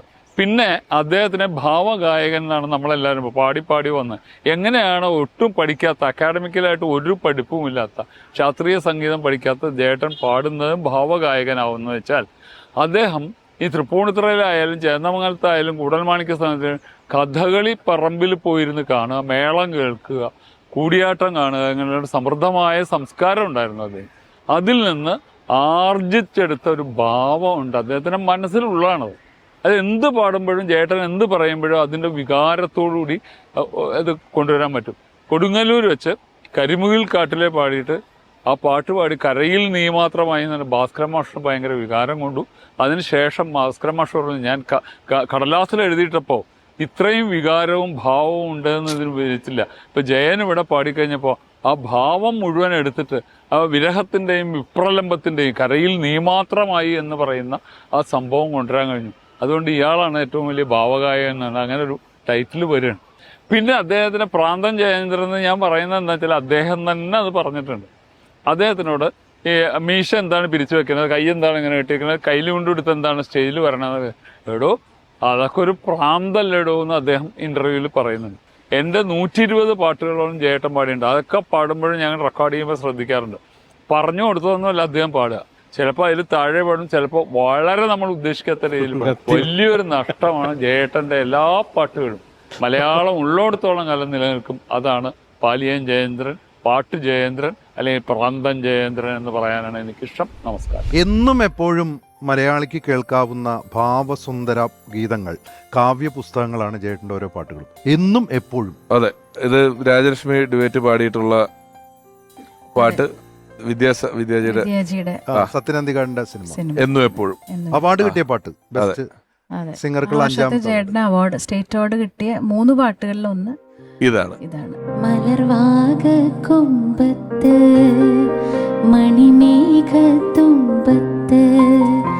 മഴവില്ലിൻ തുഞ്ചത്ത് ചാഞ്ചാടു കിളിയേ കിളിയേ പുണരുമ്പോൾ പിടയാതെ ചിറകാലെ കുടയാതെ ഇടനെഞ്ചിൻ മഞ്ചത്തിൽ ചാഞ്ചാടു കിളിയേ കിളിയേ വെയിലാറി നീ വാ വാ പകൽ പോയി നീ വാ വാ അനുരാഗ കിളിയേ കിളിയേ ചാഞ്ചാടു കിളിയേ കിളിയേ മലർവാക കൊമ്പത്ത് മണിമേഘത്തുമ്പത്ത് മഴവില്ലിൻ തുഞ്ചത്ത് ചാഞ്ചാട് കിളിയേ കിളിയേ. അനശ്വര ഗായകൻ ശ്രീ പി ജയചന്ദ്രന്റെ ഓർമ്മകളുമായി സംഗീത സംവിധായകൻ TS രാധാകൃഷ്ണൻ. ഏകദേശം 6 പതിറ്റാണ്ടോളം മലയാളികളുടെ മനസ്സിൽ വലിയൊരു സ്ഥാനം നേടിയ ഒരു വ്യക്തിത്വമാണ് ഭാവഗായകൻ, നമ്മുടെ എല്ലാം പ്രിയപ്പെട്ട ജയേട്ടൻ. ഞങ്ങൾ തമ്മിലൊരു 45 വർഷത്തെ പരിചയം. കാരണം ഞാൻ ഭക്തിഗാന രംഗത്ത് തുടക്കകാലം മുതൽ ആദ്യത്തെ കേരളത്തിൽ നിന്നിറങ്ങുന്ന ആൽബം ഹരിശ്രീ പ്രസാദം എന്ന ആൽബത്തിൽ ശ്രീവാഴും പഴവങ്ങാടിയിലെ ഗണപതി ഭഗവാനെ എന്നുള്ള ഗാനം ആലപിച്ചുകൊണ്ടാണ് ജയേട്ടൻ എന്നെ അനുഗ്രഹിക്കാൻ തുടങ്ങുന്നത്. അതിനുശേഷം അനേകം ഭക്തിഗാനങ്ങൾ, പ്രത്യേകിച്ച് കർപ്പൂരദീപം എന്ന അയ്യപ്പ ഭക്തിഗാനങ്ങൾ ആദ്യമായിട്ട് ജയേട്ടൻ പാടുന്ന ഫുൾ ആൽബം കർപ്പൂരദീപം, അതിനുശേഷം ഗുരുവായൂരപ്പ ഭക്തിഗാനങ്ങൾ, ദേവി ഭക്തിഗാനങ്ങൾ. കഴിഞ്ഞ വർഷം പോലും ഒരു ഗുരുവായൂരപ്പൻ്റെയും ദേവിയുടെയും 2 ഗാനങ്ങൾ എനിക്ക് വേണ്ടി ജയേട്ടൻ പാടിത്തന്നു. അനേകം ഓണപ്പാട്ടുകൾ, ഇങ്ങനെ എത്രയോ ഓർമ്മകളുണ്ട്. കാരണം സിനിമയായിട്ട് അധികം ബന്ധമില്ലാത്തതുകൊണ്ട്, ഭക്തിഗാന രംഗത്തായതുകൊണ്ട് മാത്രം. അതിലുമുപരി 94 മുതൽ തുടർച്ചയായിട്ട് ജയേട്ടൻ്റെ ഭക്തിഗാന പരിപാടിയിൽ ഓർക്കസ്ട്ര കൊടുക്കാനുള്ളൊരു ഭാഗ്യം കൂടി എനിക്ക് സിദ്ധിച്ചിട്ടുണ്ട്. അനേകം വേദികൾ കേരളത്തിനകത്തും പുറത്തും ജയേട്ടനായിട്ട് പങ്കുവയ്ക്കാൻ സാധിച്ചു. ഒന്നും പറയാനില്ല, കാരണം അതിന് equal to Jayachandran is Jayachandran എന്നെ സംബന്ധിച്ചിടത്തോളം. അതിനെ നമുക്ക് ആരും താരതമ്യപ്പെടുത്താൻ പറ്റില്ല. അദ്ദേഹം അങ്ങനെ ശാസ്ത്രീയമായിട്ട് സംഗീതം പഠിച്ചിട്ടൊന്നുമില്ല, പക്ഷേ ഒരു രാഗത്തിൽ നിന്നും അദ്ദേഹത്തിന് യാതൊരു സംശയം ഉണ്ടാവില്ല. ഏത് രാഗത്തിൽ പാട്ട് ചെയ്ത് കൊടുത്താലും, ദക്ഷിണാമൂർത്തി സ്വാമിയുടെ തോടി രാഗത്തിലൊരു അയ്യപ്പൻ്റെ പാട്ടുണ്ട്, അതൊക്കെ ജയേട്ടൻ സ്റ്റേജിൽ പാടാറുണ്ട്. തോടി എന്ന ഈ രാഗം വളരെ എന്താ പറയുക, പഠിച്ച് പാടുന്നവർക്ക് പോലും ബുദ്ധിമുട്ടുള്ള രാഗത്തെ ജയേട്ടൻ വളരെ അനായാസമായിട്ടാണ് കൈകാര്യം ചെയ്യുന്നത്. അതുപോലെ ഞങ്ങൾ ചെയ്തിട്ടുള്ള പല വർക്കുകളിലും അപൂർവ രാഗങ്ങളൊക്കെ ജയേട്ടൻ വളരെ മനോഹരമായിട്ട് പാടിത്തന്നു. ഭാവം, അതാണ് ഭാവഗായകൻ എന്നുള്ള ആ പദം. നമുക്ക് എന്തോ മറ്റൊരു സവിശേഷത എന്താ വെച്ചാൽ, ജയേട്ടൻ്റെയൊക്കെ ശബ്ദത്തിന് നമ്മൾ ഈ റെക്കോർഡിങ്ങിലൊക്കെ വന്നു കഴിയുമ്പോൾ എനിക്ക് ശ്രദ്ധിച്ചിട്ടുള്ളതൊക്കെയാണ്, ഈ ഈക്വലൈസർ എന്ന് പറഞ്ഞൊരു ഇതുണ്ട്. അതൊന്നും ജയേട്ടൻ്റെ ശബ്ദത്തിനൊന്നും ആവശ്യമില്ല. അവിടെ ഐസ് കൂട്ടുക, അല്ലെങ്കിൽ മിക്സ് ചെയ്യുമ്പോൾ ബേസ് കുറയ്ക്കുക, മിഡ് വയ്ക്കുക, ഇതൊക്കെ അങ്ങനെ ജനിച്ചപ്പോൾ തന്നെ അങ്ങനെ ഒരു ശബ്ദമാണ് ദൈവം കൊടുത്തയച്ചിരിക്കുന്നത്. അങ്ങനെ ഒരു വലിയ ഗായകനാണ് നമുക്ക് നഷ്ടപ്പെട്ടിരിക്കുന്നത്. അത് നികത്താൻ ഇനി ഒരാൾ ജനിച്ചാൽ മാത്രമേ എനിക്ക് അഭിപ്രായം പറയാൻ പറ്റുള്ളൂ. അത്ര മഹാനായ ഗായകൻ്റെ സ്മരണയ്ക്ക് മുമ്പിൽ എൻ്റെ അനന്തകോടി പ്രണാമം. എൻ്റെ അഭിപ്രായത്തിൽ ജയേട്ടൻ ഒരു പാട്ട് പാടുമ്പോഴും ഒരു ആശങ്കയില്ല, അങ്ങനെ പാടുന്നു. ചിലപ്പം ജയേട്ടൻ്റെ ട്യൂണിലൊക്കെ പാടിക്കളയും കേട്ടോ, അതൊക്കെ മതി എന്ന് പറയും, പക്ഷെ അതൊക്കെ ഭംഗിയായിട്ടുണ്ട്. ഓർമ്മയിലെന്നും പി ജയേന്ദ്രൻ. പറഞ്ഞാൽ തീരാത്ത, പാടിയാൽ തീരാത്ത, ഓർത്താലും കേട്ടാലും തീരാത്ത അത്രയും ഓർമ്മകൾ, അത്രയും പാട്ടുകൾ, അത്രയും വലിയ സൗഹൃദം. അങ്ങനെ ഒരാളെക്കുറിച്ച് ഓർക്കുക, അയാളെക്കുറിച്ച് പറയുക എന്ന് പറയുന്നതിന് ഹ്രസ്വമായ ഈ സമയം വലിയൊരു പോരായ്മ തന്നെയാണ്. എങ്കിലും നമ്മൾ ഇഷ്ടപ്പെട്ട, നമ്മൾ കേൾക്കുന്ന പി ജയചന്ദ്രൻ എന്ന ഗായകന്റെ വ്യക്തി, കലാകാരൻ, സൗഹൃദങ്ങൾ തുടങ്ങിയതിലൂടെ എല്ലാം ഉള്ള ഒരു ഓട്ടപ്രദർശനമായിരുന്നു എപ്പിസോഡിലൂടെ നമുക്ക് കാണാനായത്, കേൾക്കാനായത്. എപ്പിസോഡ് അതിന്റെ അവസാന ഭാഗങ്ങളിലേക്ക് കിടക്കുന്നു. Album signing. അന്തരശ്രുസരസിൽ നീന്തിടും ഹംസഗീതങ്ങളില്ലയോ ശബ്ദസാഗരത്തിൻ അഗാധ നിശബ്ദ ശാന്തതയില്ലയോ ഇല്ലയോ ഇല്ലയോ കേവല മർത്യഭാഷ കേൾക്കാത്ത ദേവദൂതികയാണു നീ, ഒരു ദേവദൂതികയാണു നീ.